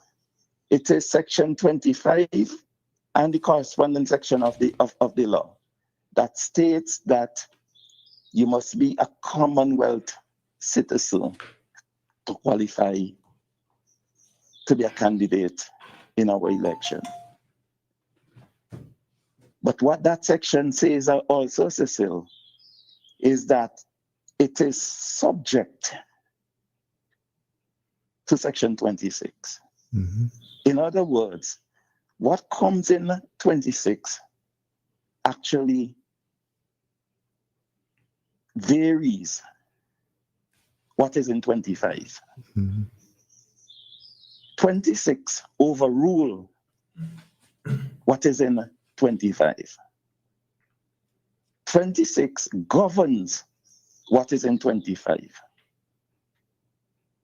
That is what the Constitution is saying in 25, that section is subject to what is in 26. And that is what is important in this matter. As I was saying, I am happy that we are at this stage, and I hope the petitioners will follow through after the election, because it is my belief, given what is written in the law and what have happened in other jurisdictions that have similar laws to ours, that this motion taken to the courts, to the OECS Appeals Court, will be upheld. I think the judges have options in terms of how they remedy the situation. That is stated explicitly in the Representation of the People's Act. Yes. But can I just make to respond to two things you mentioned, Lansford? The last one, when you said that 25 is subject to 26 in terms of the clause in the Constitution. It reads like this: 25(1), subject to the provision of Section 26 of this Constitution. So right there, as you have pointed out, 26 takes precedent over 25. That's what the Constitution says. Right, Cecil. right. And secondly, at the beginning, you made a comment about not being a lawyer. But this thing, people get mystified this thing about lawyer. All it is, you pay attention to detail and you make the connections in reading any document, but certainly the Constitution. That's what lawyers do. They pay attention to details and they make the connections. So if any person doing that, it's really, it's It's that's not it. as simple as that, though, Cecil. It is simple as that. It is as simple as that. Okay. You make Yeah. and you make connection All right. with the past and with the document itself. That's what it is. This matter also came up in Jamaica when Prime Minister Darrell Holness, Vaz. Darrell Vaz. Darrell Vaz was the minister. well, yeah, I'm talking right now, presently Golden? with Golden and Holness. With Mark and Andrew. Right. And Prime Minister Holness said this. He said, this is not only a matter of the Constitution and the court. There's a matter of your conscience. How could someone want to represent a country at this highest level when you could easily run away to a second country if things go wrong in this country? And we saw it, Joel, in Beryl, a week after Beryl. The leader of the opposition disappeared in the toughest times we have ever had in recent times. And that's exactly what Prime Minister Holness was saying. When things go wrong, you have an option. And you will leave your people in the worst position while you exercise the option to run away and leave them there. And it's a matter of your conscience, Except Fitz, some people may say that's reasonable. But let's say so. Mm-hmm. But let's put the case that Lansford referred to in terms of Trump. Mm-hmm. Let's say, for instance, a wild one. There's war declared between St. Vincent and the Grenadines and Canada. In a practical sense. Mm-hmm. And it may sound wild to some people, but Lansford gave the example of Trump and Canada. Where will you take, which side will it be on? Yes. Mm-hmm. Lansford? And Cecil, it may not be a direct war between St. Vincent and Canada. May trade war. It may be the same war between the United States and Canada. Yeah. And St. Vincent declares that it is in support Of Canada. of the United States. Mm. St. Vincent supports the United States. That is St. Vincent taking action against the existence of Canada. In my opinion, that is treason. Lansford, could you hold a minute, please? Because somebody's trying to get on. You stay online, don't go. I'm taking the other person. Greetings, good afternoon. Good afternoon. Yeah, you're in line with somebody else is on the WhatsApp line, Lansford Weeks. So, and we in studio are also making contributions. So tell us, give us an idea in terms of who you are. You don't have to, but it makes it easy. No, I mean, I want to tell you who you are and victimize me. All right, well, just go. Know that Lansford is on the other side. Okay. My point is when Ross came into government. You mean the Prime Minister? You mean the Prime Minister? Nah, Ross. Well, I'm sorry. We don't disrespect people on the line on this program. Sorry, you got to go. Yes, Lansford, go ahead.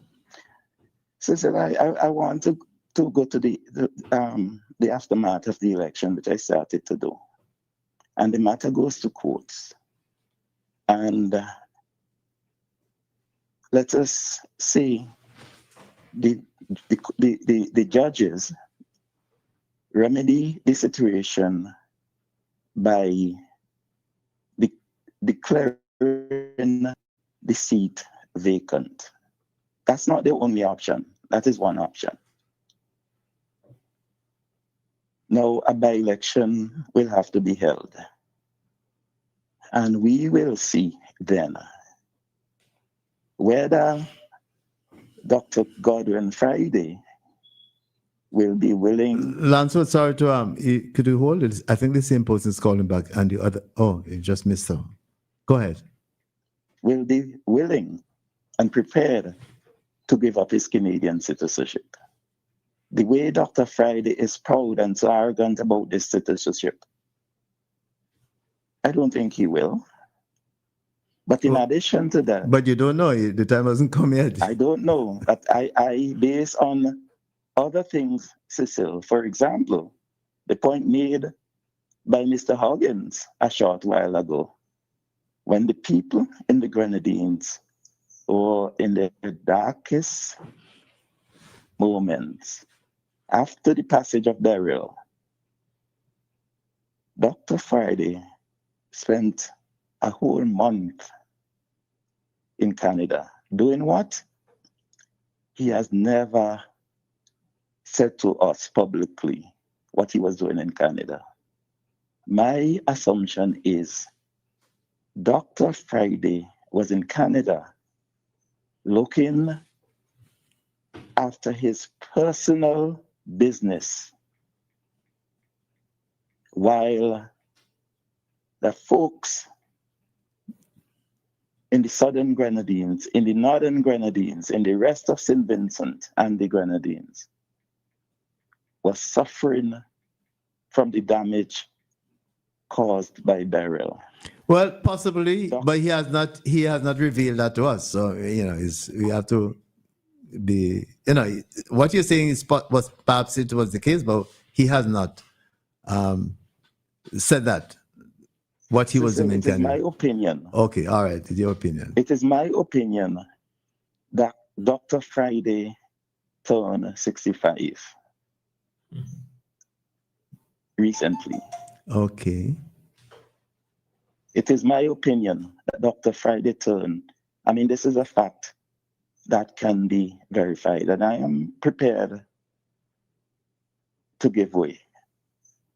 But from all that is before me, given his record in school, that is public, Dr. Friday turned 65 recently. And therefore, Dr. Friday may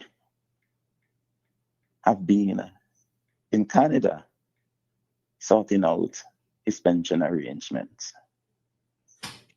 that may well be it. I would like Dr. Friday to come publicly and say that is not so. Well, we don't know for fact, but as you said, maybe he may wish to clarify or challenge what you're Yes. saying. Mhm. Dr. Friday, for what In is what addition- was born on September 28, 1959, I'm seeing online. 59. That means he's 66 now. Right. And all of Very So- last so- year. last Last year was last very- year. So Joel, you have confirmed my assumption. You've confirmed it. Because last year, Dr. Friday turned 65 in September, you said? Yes. And that's when he was in Canada. Yeah, but he it doesn't have to be. Yeah. It doesn't have to be for that reason, Lance. Lansford. But I understand your argument. I mean, I respect your opinion. That's when you become eligible for a pension in Canada. That's true. That is true. That I know for a fact. I don't know that it is merely coincidental that he was there while all that was taking place in St. Vincent and the Grenadines. The It fact of the was- matter is he was away. That's the point. He was out. Well, And I believe he was away. He was out looking after his own self. And it's Okay. not his health. I don't think it was his health. Mhm. It was, I believe it was his financial affairs. Mhm. And that brings me to the point where Dr. Friday seeks to protect his standing in the NDP. We saw publicly how Sir James Mitchell's daughter, Louise Mitchell, was treated in her attempt to become a candidate for the NDP in the upcoming elections. And it may well be that Dr. Friday saw Louise Mitchell as a threat to his leadership, because Louise is far more charismatic, has more international connection than Dr. Friday. Dr. Friday has none. Well, But go ahead. so it would be interesting to see, and I will encourage Louise Mitchell to pay back Dr. Friday his good deeds, just in case that seat becomes vacant, that she puts herself up to run in the constituency that her father represented for many years. The only thing that may not be the ruling of the court. That may not be, Cecil, but I'm saying just in case. Yeah, okay. Just in case. I Okay. want Louise Mitchell to prepare her mind, Mhm. just in case. I wonder why. Why Louise Mitchell? I can understand the point about Dr. Friday, but why not someone else? Because Louise is from Berkeley. Yeah, but still, Louise, I I mean, believe, has good standing in And she Berkeley. also- isn't that a Mitchell dynasty you're promoting at the same time? No, but Joel, she also showed an interest in West St. George. So she has a Yeah, no, but interest. be No, speaking it's about in Northern Well, Grenada. I speak But- about politics. but- Grenadians are West St. George. Well, Lansford is still there, so Yeah, I think Lansford, you hear the question that Joel is posing? Yeah, you heard it. With respect to my former teacher, Cecil, You mean Mr. Providence here? these things that Pigeon. the average person put out in the public, and I know, I can vouch that my friend, my former teacher, Joel Providence, Okay. is of sound intellect. He's not an average person. And therefore, with respect to Joel Providence, I will not respond to that statement about dynasty. Okay. I will leave that to the NDP and accuse Ralph Gonsalves and his family about dynasty. But Louise is probably going against her father. Remember, her father had said, women, particularly young women, should not be engaged in politics. Louise, in my opinion, is still a very young woman.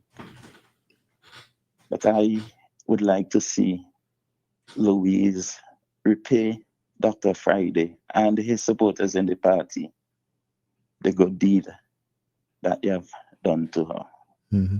I am so happy that this thing has come to this point where citizens of St. Vincent and the Grenadines, citizens of the Northern Grenadines, have challenged Dr. Friday's arrogance about his Canadian citizenship in our parliament. I don't know. You see, Lansford, I hope you don't. If you don't, for me, it's arrogance, yes, but it's beyond that. It's a fundamental thing of disobeying the Constitution and breaking the laws. In my view, I mean, the matter has not gone to court. Cecil. Huh? That's where he's arrogant. Okay, it's not a matter.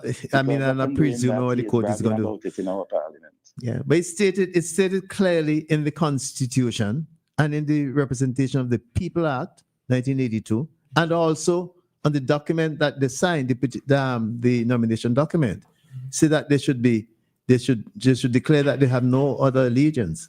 It's in the document. The people just go and check them. The man say he's doubly qualified. Well, I notice that's why the rest of the party is under tremendous pressure during this campaign, and Dr. Friday is always laughing. I wonder why. Remember Ram Diaz in Guyana? mm-hmm. Ram Diaz nearly mashed up the parliament of Guyana. And when he done, the same night the court ruled, he jumped in a flight and he head off to Canada. Was it to Canada? I think? But the good thing about this is that, well, I don't know if the petitioners, the objectors, I don't know if they're going to take it further, depending on what, not really depending, regardless of what happened in the outcome of the elections. But to settle the matter, I think they would do a good deed for the people of St. Vincent and the Grenadines if they take it to the court, because the court's ruling would make it definitive in terms of the interpretation of the Constitution and the document, the Representation of the People Act, 1982. Just remind me. Opinion also, Cecil. Yes. The That's why I'm saying I'm happy that it has come to this, because I think it's something that ought to be settled in the courts. I agree. Yeah. Let me just clarify for my own understanding. Among the qualifications for candidacy is being a Commonwealth citizen. Yes. It's in there, but that has nothing to do with. Sorry, go ahead, Lansford. And could it be interpreted that swearing allegiance to a foreign power doesn't include Commonwealth citizens, or the Commonwealth is not considered a foreign power? Could that be? No, I don't think so. I could respond. I don't think so. I think I can. Okay, go ahead, Lansford, but I could respond afterwards. Pigeon, for me to accept that argument, you would have to tell me where is the seat of power for Commonwealth that awards citizenship to Dr. Friday. No Commonwealth awarded citizenship to Dr. Friday. It did not award it to me either. A foreign power, Canada, gave Dr. Friday citizenship. And that's why I am asking whether or not it could be interpreted that Canada is not considered a foreign power for the purpose of our Constitution. You think Canada is not a forein power? It's not what I think. I'm asking whether or not it could be interpreted from the Constitution. But we are all sharing our opinion. Well, gentlemen, the fact is the Constitution document is you're there. asking me for my opinion. I can ask you for yours. Well, Joel say he can respond. So, Joel, hold on, Lansford. Yeah, my view is that we never ever really gave up the whole. We moved from empire to the Commonwealth. We never really gave up totally the vestiges of our colonial past. And that is why the constitutional reform of 2009 was so important, and we did not go through with it. I said all of that to say this, is that the members of the House of Assembly swear allegiance to a particular power, and that power is Queen Elizabeth II as her heirs or successors. In this case, now, is actual. That was changed. That was changed about 10 years ago. That was changed. They swear allegiance to the St. Vincent and the Grenadines. That was a parliamentary thing. Well, I'm just going back to the Representation of the People's Act and what the intention was, right? Because we're dealing with, maybe it wasn't properly addressed, but I'm just basically saying what my view is. No, a bill was passed. Yeah, it was before the changed. House that they would no longer swear allegiance to the Queen and her successors. Heirs and Yeah, successors. heirs and successors. That was changed. Gentlemen. Yes, but I'm trying to explain what is meant by foreign power versus, and why to come back. Hold on, Lansford. Sorry. Go ahead.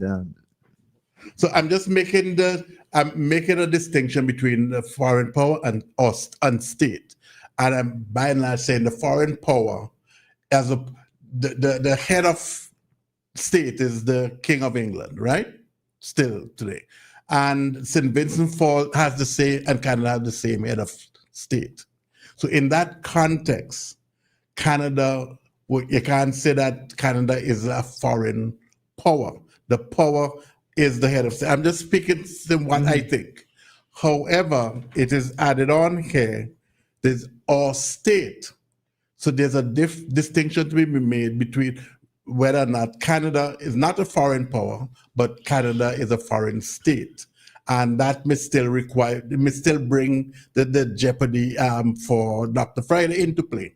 But I do believe is that the old vestiges of our colonial past interfered with what transpired in our constitution in the first place. And there are other sections in the constitution, which I'm not going to go through now, maybe another time, and also in the Representation of the People's Act.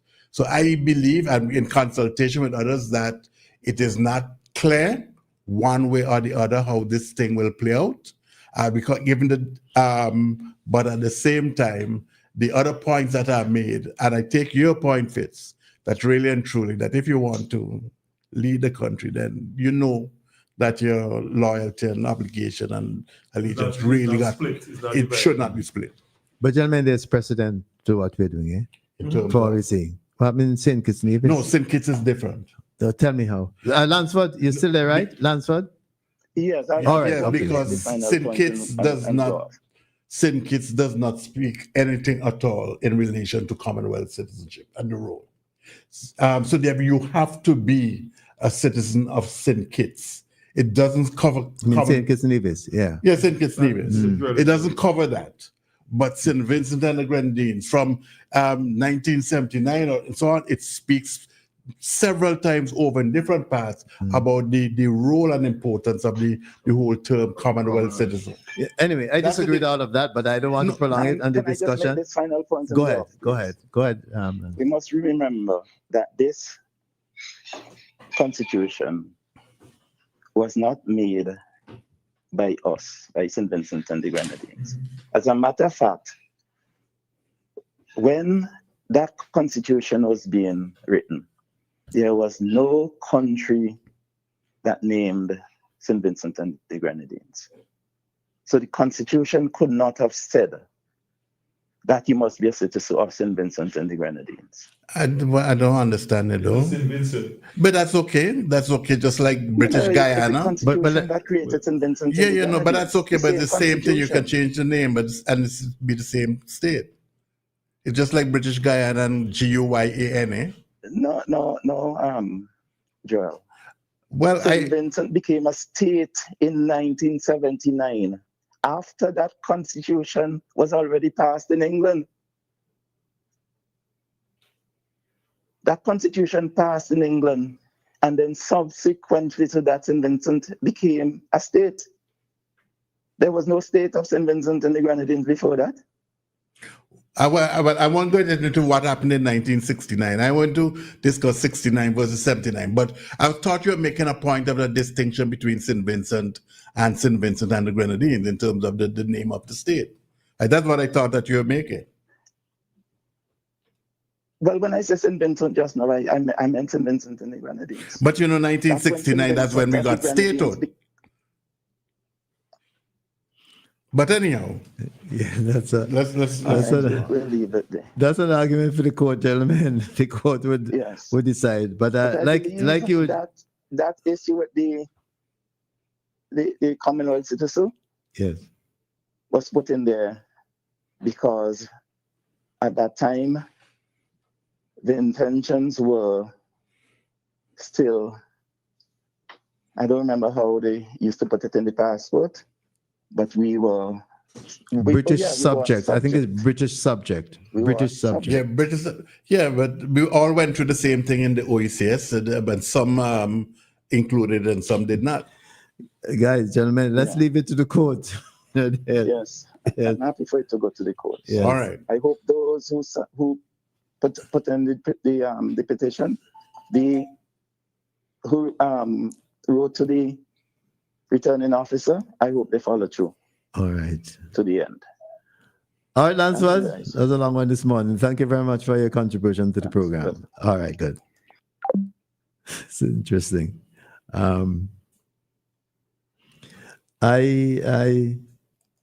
I could understand Farrah's thing, but I'm smiling because the court would make its own. If it's taken to the court, they would make the judges would make their final determination. So you would know one way or the other whether or not, and the aftermath, whether or not, as Lanford is proposing, that Miss Mitchell runs, well, not, you know what I mean, Joseph Mitchell.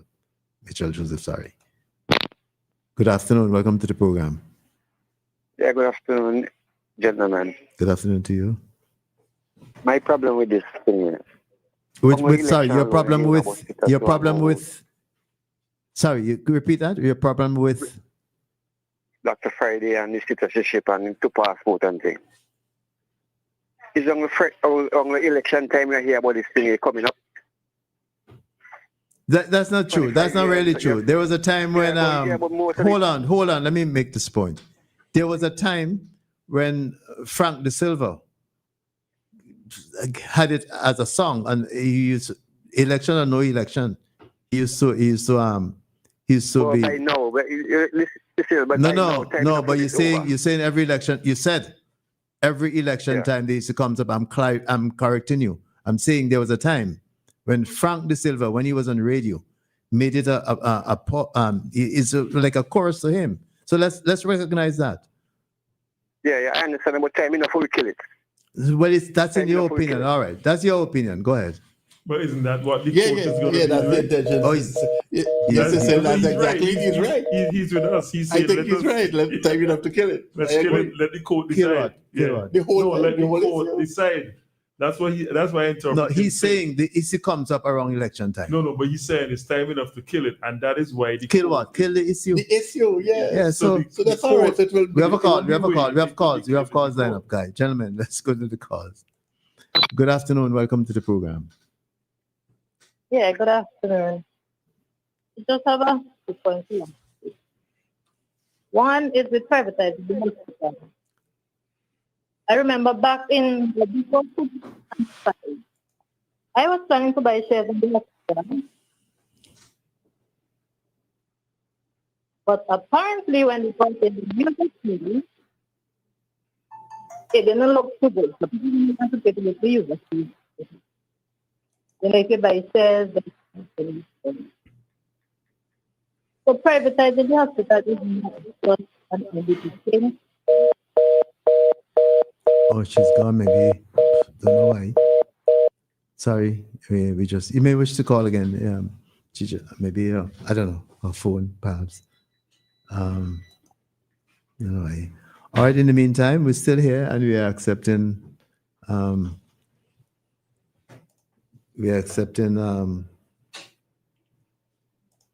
Calls.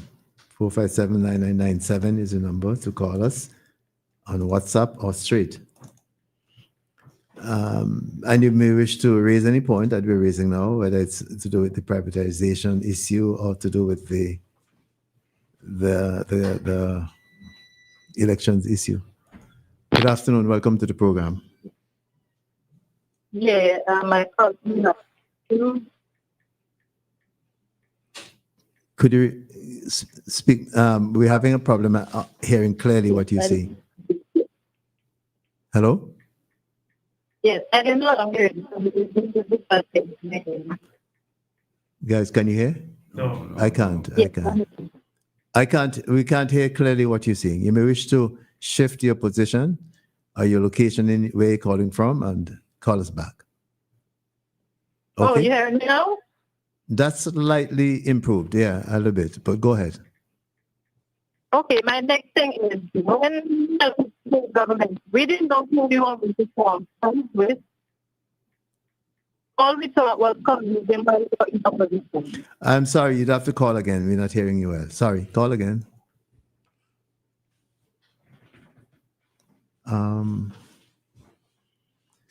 The number to call is 457-9997 is the number you may wish to call us back on, or you may wish to change your location. Good afternoon. Welcome to the program. Morning. Good afternoon to you. My name is Bugman. Okay, From Bugman. Sharps. Okay, Bugman. That supporters. So why are you playing the game with Mr. Campbell say? Mr. Campbell? Yes. Oh, What is a pension and why I got to pass with one ban pension and I'm ready to run for politics? Why are you playing that for the people? oh, I don't know if I have that. But Mr. Campbell, he was speaking on what matter? On a platform telling people. No, but what matter? What matter was he speaking? What matter was he speaking about? The Constitution? Yeah, the Constitution. All right. Well, if we get a hold of it, we would play it. All right. Thanks for the advice. Right. Cool. Good. I'm not sure what. Are you familiar with what Mr. Campbell said? Anybody? No. Okay. All right. All right. We will try and see. Oh, there's something. Oh, yeah. Somebody just sent me something which Karen has converted. So let's go to it and if this. I hope it's this. It's clean. Oh, that's the other. Guys. That's the. Oh. Hey, good morning. You see, that's Fitz. Thanks. That's why I don't play things. That's another program. Okay. So I don't know what it is. Karen could vet it and see. Yeah. Sorry. We would not do that. All right. So I don't know if that's what the person was referring to. Could have been, but I made an error by opening it because normally I don't do that. I don't do that. Yes, Joel, you're coming in. I really wanted to raise two other questions on the topic that I was informed that we were going to discuss, right, on the 10th of the elections, right? So no, we've been discussing it broadly. Just that we took up time on this thing. But yeah, anything about the tenure. Let me take this. Tenor. Yeah, sorry. Let me take this call. Good afternoon. Welcome to the program. Yes, good afternoon. That caller that just called 2 calls ago was saying why this come up an election. I was listening to a program that the PM was on, and which he clearly said you can challenge Dr. Friday without evidence. What he did this year was when he stand up in Parliament and said, I got my Canadian passport in my front pocket and my Vinci passport in my back pocket. He give the citizen clear evidence to take him to court. I can't go up in court and say, well, hey, I think pigeon this, I believe pigeon this. You have to have evidence, and he give them the evidence to take him to court. That's why it's, it becomes a court issue for this election. So by his own admission, that became evidence. That's what you're saying? Exactly. Okay. That he give the All right, evidence to take him to court. Okay, so yes. Because you cannot take him to court on an assumption. You have to go to court with evidence. Right. We understand you. We follow you. So your larger point is what? Right. And my personal belief is, if you have dual citizenship, you should have to renounce one if you want to stand in Parliament representing a community. Not according to our constitution, sir. Not What? according The to our Constitu- constitution. Yeah, even Well, mhm. even Well, a Canadian I mean, passport. what I'm saying with the Constitution, what my reading of the Constitution is, if you have dual citizenship, you should not be allowed, to sit in Parliament. No, I think they're No. making the point that Canada is a member of the Commonwealth, and what my colleagues are saying is that because, by virtue of that, Canada is not considered a foreign state. If you were born in Canada, in other words, the question of by your own act doesn't come into play. If you're born in Canada and have Vincentian citizenship as well, that you can be a member, you can run for a seat in our House of Assembly. Yeah, but in the case of Dr. Friday, he was not born in Canada. He Right. became a Canadian. Hold on, caller. He became a Canadian citizen by his own act. Yeah, I know that, Cecil, but Yes. I'm responding to the gentleman on the line who's saying about the whole question of dual citizenship, that the Constitution does not allow you to have dual citizenship and be a member of Parliament. Right. And I'm saying, yes, it does. And the whole act part of But the Constitution caller, you is understand? key. Did you understand that fully? Yes. Okay, all right. Yes, I understand that. I understand. But that whole act part of it is key to Dr. Friday case. Well, that's what we talk. Because That's what the discussion is all about. Dr. Friday's case. But but at the end of the day, let the court decide it, and that way the dust will settle, so we know where we are going forward in the future. We keep saying Dr. Friday, but there's a second party today, Yes. which is Fitzgerald Bramble. No, Yeah, except when Bramble. the discussion came up, I it just was wanted for completeness. Now. in terms of the discussion. All right, my friend. Yeah. Thanks for calling. Okay. All right. You guys have a good day. You too. Somebody's suggesting in terms of what. Let me read what the person has. I responded to it already. Please look at the preamble of the 1979 Constitution, and you will see that whatever St. Vincent or wherever St. Vincent is mentioned, it means St. Vincent and the Grenadines. Yes, so you're correct. We have a very interesting debate this morning. I think Joel was coming in to talk about the tenor. Oh yeah. I had mentioned what we've set out to do this morning, guys. Just remind us and our listeners is to discuss the contents, tone, and tenor of the campaign. We spent a long time to a large extent on the content. We haven't spent enough time. Well, one aspect of the content. We haven't spent any time or not enough time on tone and tenor. So we can perhaps look at that now. We have a few more minutes. Oh. Jolly, you're going on to talk about which aspect? I wanted to speak to the quality overall and the engagement of the people and the parties and what they have done. One may argue about the content to some degree, to pitch, but I think that since the announcement of the date of the election, I think that the on part of both parties, they have been very engaged, and their supporters have been engaged, both parties. They have been moving around the country, the activities are there, and I think that the quality, the presentation, the quality of the presentation and so on generally have been, I don't want to say necessarily of a richer standard, but I think it is that both parties tried to lift their game. Whether you agree with the content of some of the speakers or not, but by and large, I think that we reach a particular level, and some persons in a discussion with them say, well, it's the money that has been spent. Like a lot of money that has been spent on the campaign. You guys can decide whether or not you feel that is a lot was spent, too much, too little, or whatever the case might be. But it is very clear from a marketing standpoint, the parties are being trying their darndest to sell themselves to the the voters, the electorate of St. Vincent and Grenadines. And that's from the tenor. It is there, and we can talk of from the billboards, the use of things, but most importantly, the social media.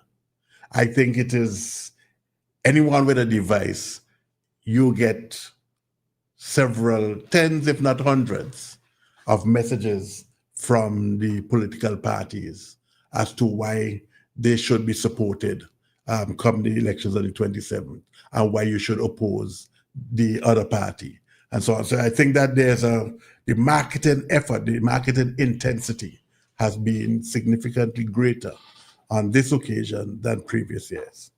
That is just my view. One of my observations, when I look at the activities of both parties, it seems as if the ULP has a more targeted strategy. For example, the religious rally, that to me was targeted at a particular demographic compared to, say, Malidan or Chronics. We call them Idonia. No, Idonia.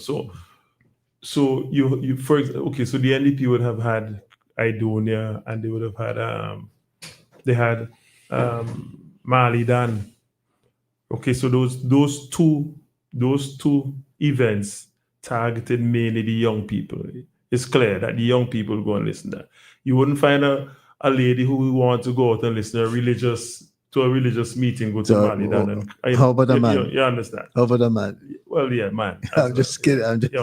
So, but I find that the activities from the ULP seem to be more diverse in terms of targeting certain sectors directly of the population, rather than just a global thing, where you go have an event and you hope that everybody comes to the event. But I went to the religious rally, and I paid attention to the particular demographic. It was mainly middle-aged to older women who made up that crowd, singing religious songs. You wouldn't find them going to a Malidan singing what Malidan sings, or to Chronics or whatever the other artist's name. I've been missing some calls because I've been. Yeah, that's fine. Yeah. You should always interrupt me. But I don't want to do this until they finish a point. But let's take this one. But the religious one was a play on the name of the candidate, which I found quite interesting. But let's take this call now. Okay. Good afternoon. Welcome to the program. Hey, good morning, Cecil. Good afternoon to you. Morning to John. Good morning. Good afternoon to you, Aisha. Morning, my favorite ice cream customer. Yes, ma'am. On air, my favorite ice cream customer. Let's move on from there, man. Oh my God, Cecil, give me a little 2 seconds now. All right, man. Go on. Morning. I'm not sweating right now, so you'll be pleased to know that. Okay, I'm happy that I'm here to you sweating on the place yesterday. Maybe I need to get an ice cream from.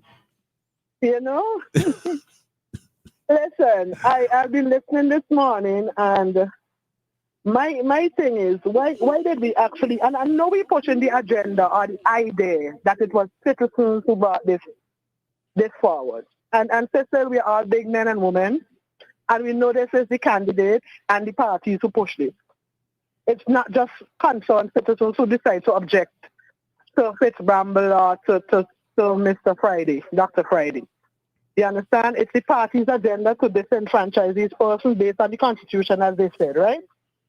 And what my concern is, even if this is a pending issue and the persons have voted resoundingly in the constituencies for these persons, do you think changing that makes a big difference to the fact that the people rejected your candidate? So they've rejected Luke Brown on numerous occasions.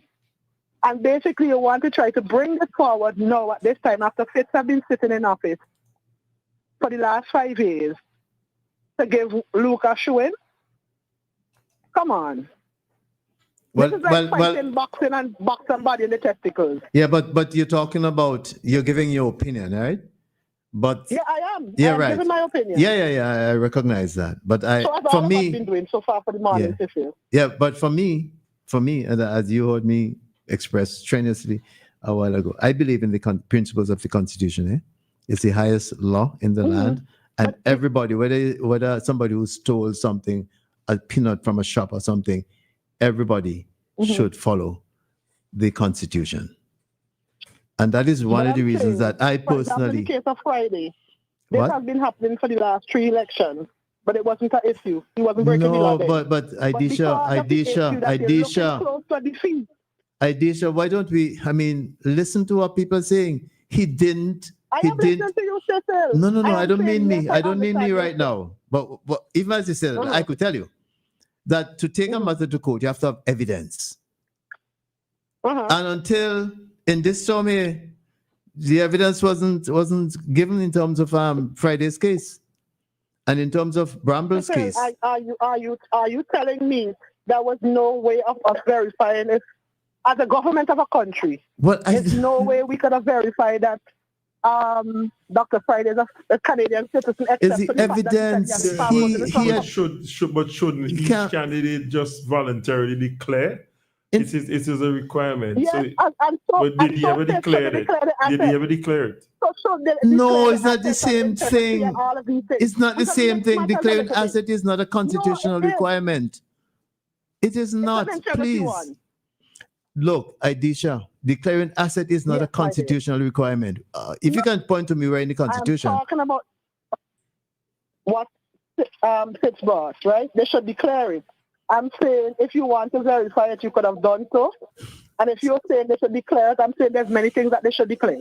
But all is lost, you know. All is not lost. I mean, even if they... not lost. Well, hold on, please, if you don't mind. I want to...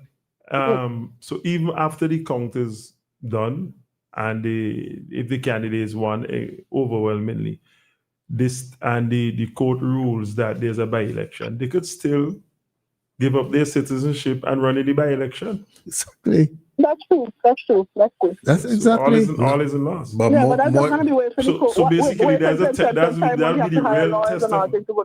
That'll be the real test of loyalty. But also that would be the determination of the court. That would be the court's determination, whichever option. If the courts make it vacant and make the seat vacant. No, in terms of that, that's one part.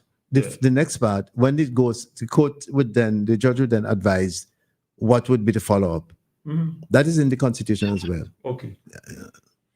In fact, it's in the People's Act. It's in the Representation of People Act. What are you saying, Joel? Sorry. Hold on, Aidisha. I just want to remind. Sorry.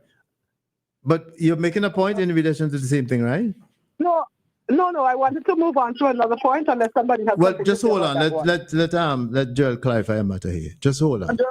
Go ahead. No, I'm just basically saying, Fitz, that the possibility is, and maybe it might read that, well, you're just simply disqualified and the person remains, the other candidate wins the seat. That's one option.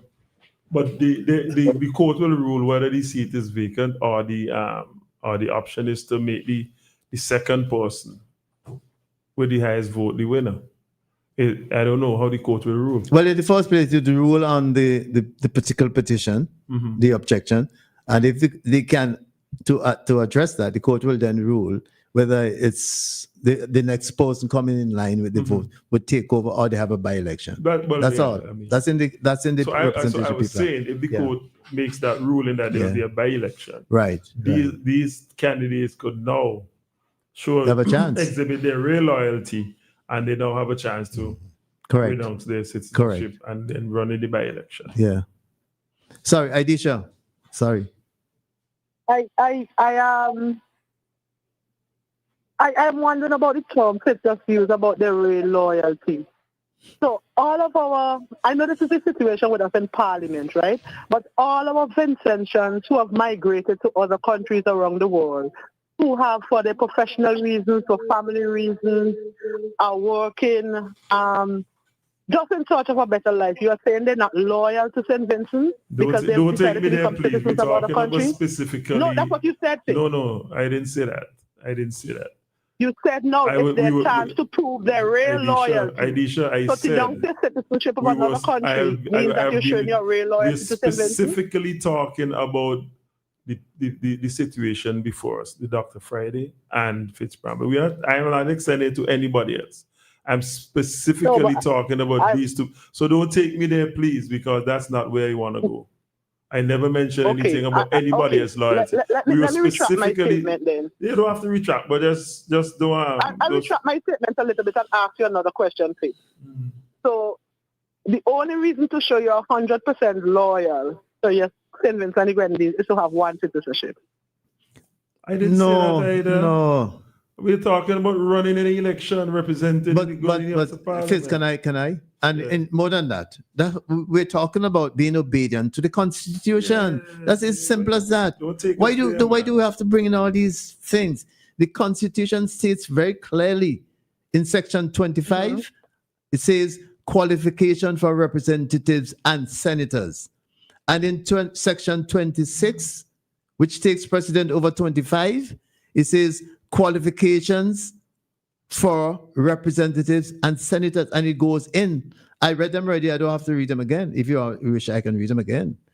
And then the 25 is repeated in the document, the Representation of the People Act 1982, which governs the way elections should be conducted, including what happens when the court deliberates on a petition. The judges say it's all in the. If you go and Google the thing and you read it, it's all online. And St. Vincent and the Grenadines support it's online. St. Vincent and the Grenadines support dual citizenship as well. Well, of course. Let me ask a question. Let me ask a question though. When the representative for South Central Leeward ran many years ago, Mr. Straker. Was he a U.S. citizen? You're talking about Central Leeward? Central Leeward, yeah. Yeah. So you're talking about Mr. Straker?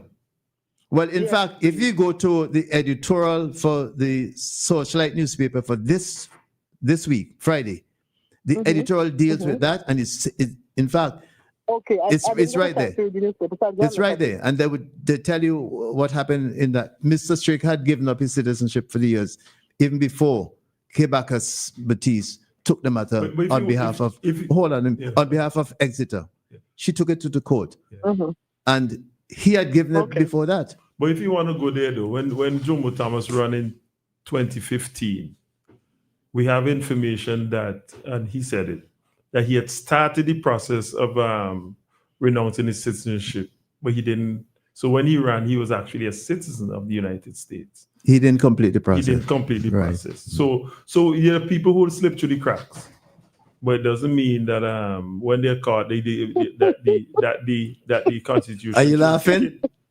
Is that? I am. Why are you laughing? I'm laughing because Pride is very good at slipping through the cracks through the election. Well, you're stating a fact. He has been good. Or is it convenient for us now? But again, we can belabor the point about the Constitution, but we all knew the Constitution 5 years ago, we knew it 10 years ago, and we knew it 15 years ago. But you're missing one point. You're missing one point. No, Cecil, I'm not missing any point. Yeah. I heard your points. I listen to your points. I hear it's the Constitution.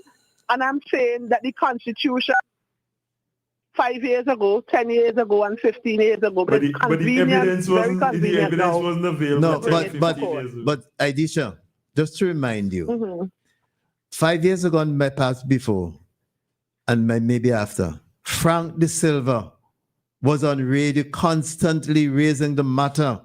I think he went as far as trying to get up set people to bring a petition. The problem that he faced, I don't know if you recognize, if he recognizes at the time, he didn't have the evidence was not available. But call Frank if you like and ask him. Everybody knows Frank De Silva was on this case many times on the radio. That's what I'm saying. So we had evidence that there was a crime. No, there was no evidence. No, there was no evidence then. We had talk. we had discussion of a crack. Right. We had discussion of people falling through the crack. And then, Right. For 15 years, people falling through the crack. Yes. and then Relevant Dr. now Then that Dr. we Friday, make sure that we seal the crack. and then Dr. Friday went to the parliament and said, "Yes, I have my Canadian passport in my front pocket." I hear you. I just wanted to move on, not to hug the program. One other thing, right? Yes. I do know we're in the election period and we have to erect our billboards and we have to put up our posters, but I think we should be very careful and not defacing a lot of the public property, especially sometimes new buildings that are being built. I don't think any political party, whether they're the governing party or the opposition, should place any paraphernalia on government buildings. Point taken, and None. I support that. You understand? I support that. Yeah. I think if you're going to place stuff on people's houses, it should be the persons themselves choosing to do it, or you should have permission. I agree with that. And I 100%. I'm very happy that we are seeing less paint on the road. Painting on the road. Yeah, Very much so. I'm happy about that too. I hope it doesn't come in the last few days, though. And I'm also bringing the point that we must, in our political campaign, be very careful of how we are disrespectful, blatantly disrespectful to persons of either side of the party. Yeah. I know. By the way, no, we have to be balancing this thing. You know. There are two other persons representing two different parties who are in this race. You know, Doris Charles yes. and all Kenya the parties, all the political parties. Right. Thank you very much. So anybody should be very careful of disrespecting the persons who represent in any party. And some of the way we speak about the persons, I mean, after all, we all have intentions. And it just be, I mean, I don't like to hear people disrespectful to us. You understand? I mean, old and ugly and... But you just got... All right. Old. Yes. We all have to get old. We all have to get there. So that's not it. You understand what I mean? We don't know how we're going to turn out when we're older. Criticize the policy, criticize the issues that you have with the person, but not the God-given character and the face and you know what I mean? I find that is really petty on both sides. Right? And I think we should be very careful of how, especially some of our young persons, refer to our leaders. You know, I mean, Cecil, I heard you a while ago, I called her calling and she said, Ralph. And you just did it. And you stopped her. And you just did it. But I'm repeating what the caller said. No. Before that, before you said disrespectful to Ralph. Disrespectful. It's all right. In the context, it was in the context. Yeah, there was context. In the context that he said it was I think it was correct. Disrespectful to Ralph because again. Yeah. In the context that he said it was Yes, yeah. Not being disrespectful. I'm calling by his first name. Yeah. Just like I call Cecil by his first name. You understand? Ralph would call me Aisha. Yeah. No, but again, that's not what I meant. But go ahead. Prime Minister. Prime Minister in a respectful manner. But I'm just saying that we must always give that respect to the leader of the opposition and the Prime Minister. But Aisha, as you on that point about hanging paraphernalia and so on, I saw a couple of guys clearly with beer in hand drinking while climbing pole and stuff. I just want to ask them, please, to desist from drinking and climbing poles because it's not safe. You know, if you're going to go out and do the job, get paid and go on the block and have a drink after, but not during Exactly. I want to caution them not to do it in an unsafe manner. As we get into the winding down of these next few days, I hope persons continue to be respectful and not elevate to any level of violence, no pelting of no stones when nobody's passing. On neither side, have your jolly fun, hug up with your NDP and your ULP and the independents. Just remember that at the end of it all, we are all in tension. When we may not see a politician on an everyday basis, we may see our neighbor. Yeah. You understand? So live together side by side as much as possible. And I will end off by saying, yellow is the code. I'm looking at Bye-bye. hear me. Have a Don't go yet. wonderful- Don't go yet. Hold on. Even as you say that, I Yes, have to tell please. you that I'm looking at the holes of red things in front of me, Uh-huh. including the screen. Is that not true? Including the screen. That's not All true. right. Have a That's wonderful not day, true. guys. The emojis. Yeah. Bye-bye. All right, take care. Yes, gentlemen. You're into their politics, boy, and people making their things very, very known. I noticed that. Well, Adisha just express her preference or make known to us anyway her preference and our listeners by saying yellow is the code. But I also noticed other persons in the community have been also making endorsements and so on and so forth. I don't know if you guys saw. Have you seen any of them? I saw Dr. Friday endorsing Huggins. Sorry, Dr. Fraser. Dr. Fraser. Endorsing Huggins. Central Leeward. Central Leeward. That's fine. It's interesting that you would endorse a candidate from Central Leeward while he live in East Kingston. He says he's a barrel man. He gave the history of that. So why is that so interesting? I still find it interesting. Why not focus on where he resides? Well, there's no reason. Who say he's not focused on the way he resides? Publish. But who say he's not? The man says he's a barrel man, and by extension, what do you think that means? Come on, Pijan. Maybe he doesn't think Fitz is ready yet. Nah, you can't come to the conclusion. But Pijan, no, you have a very active mind. You always come with something. No, I think if I have to give an opinion on that, maybe Dr. Friday thinks that Huggins requires that endorsement more than Fitz. Yeah, that's probably what he thinks. But you see, I tell you guys how creative the spirit is in language, in interpretation of things, and so on. And so that's why my fundamental belief is not a silly season. But there's one interesting thing I find.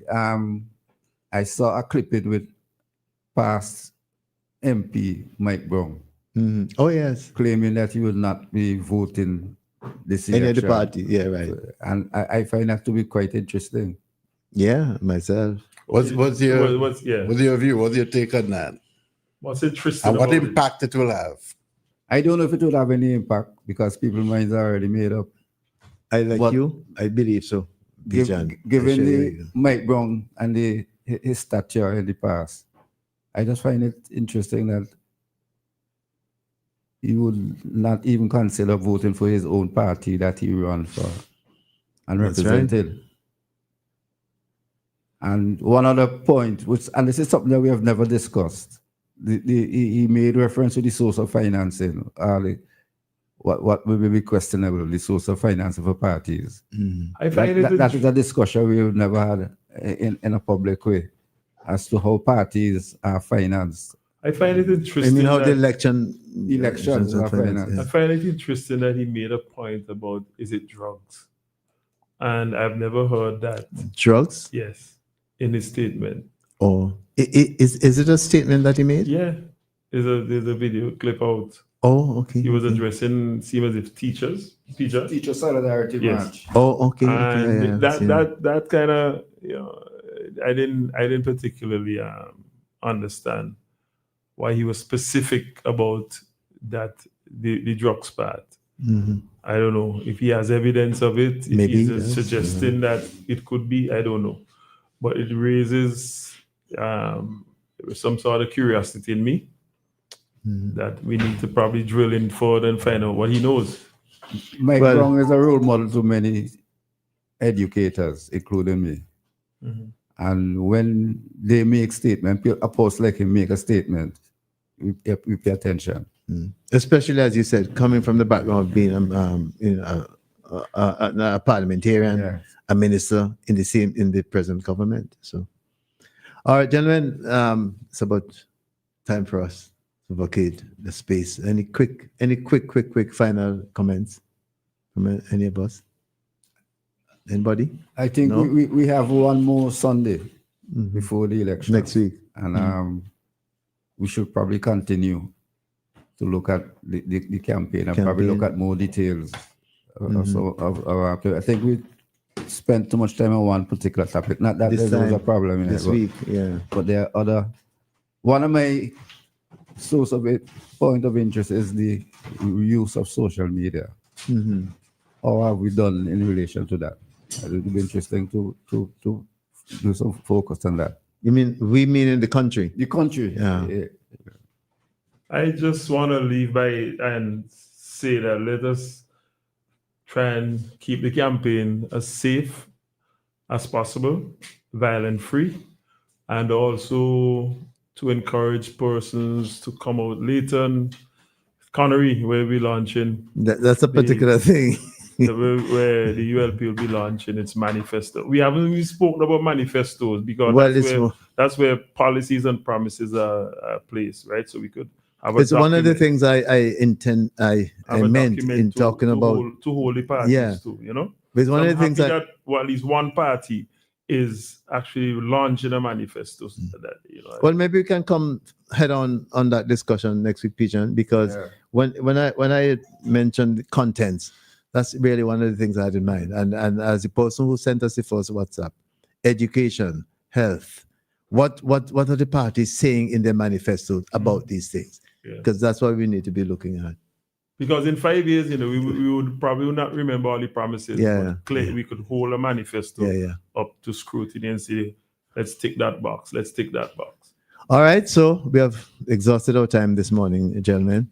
And we want to thank all our listeners and the callers who have been part of this. Particularly, we want to thank Lansford for his extended presentation this morning. Sorry we couldn't get in all the calls. They were coming in fast, but we couldn't take all of them.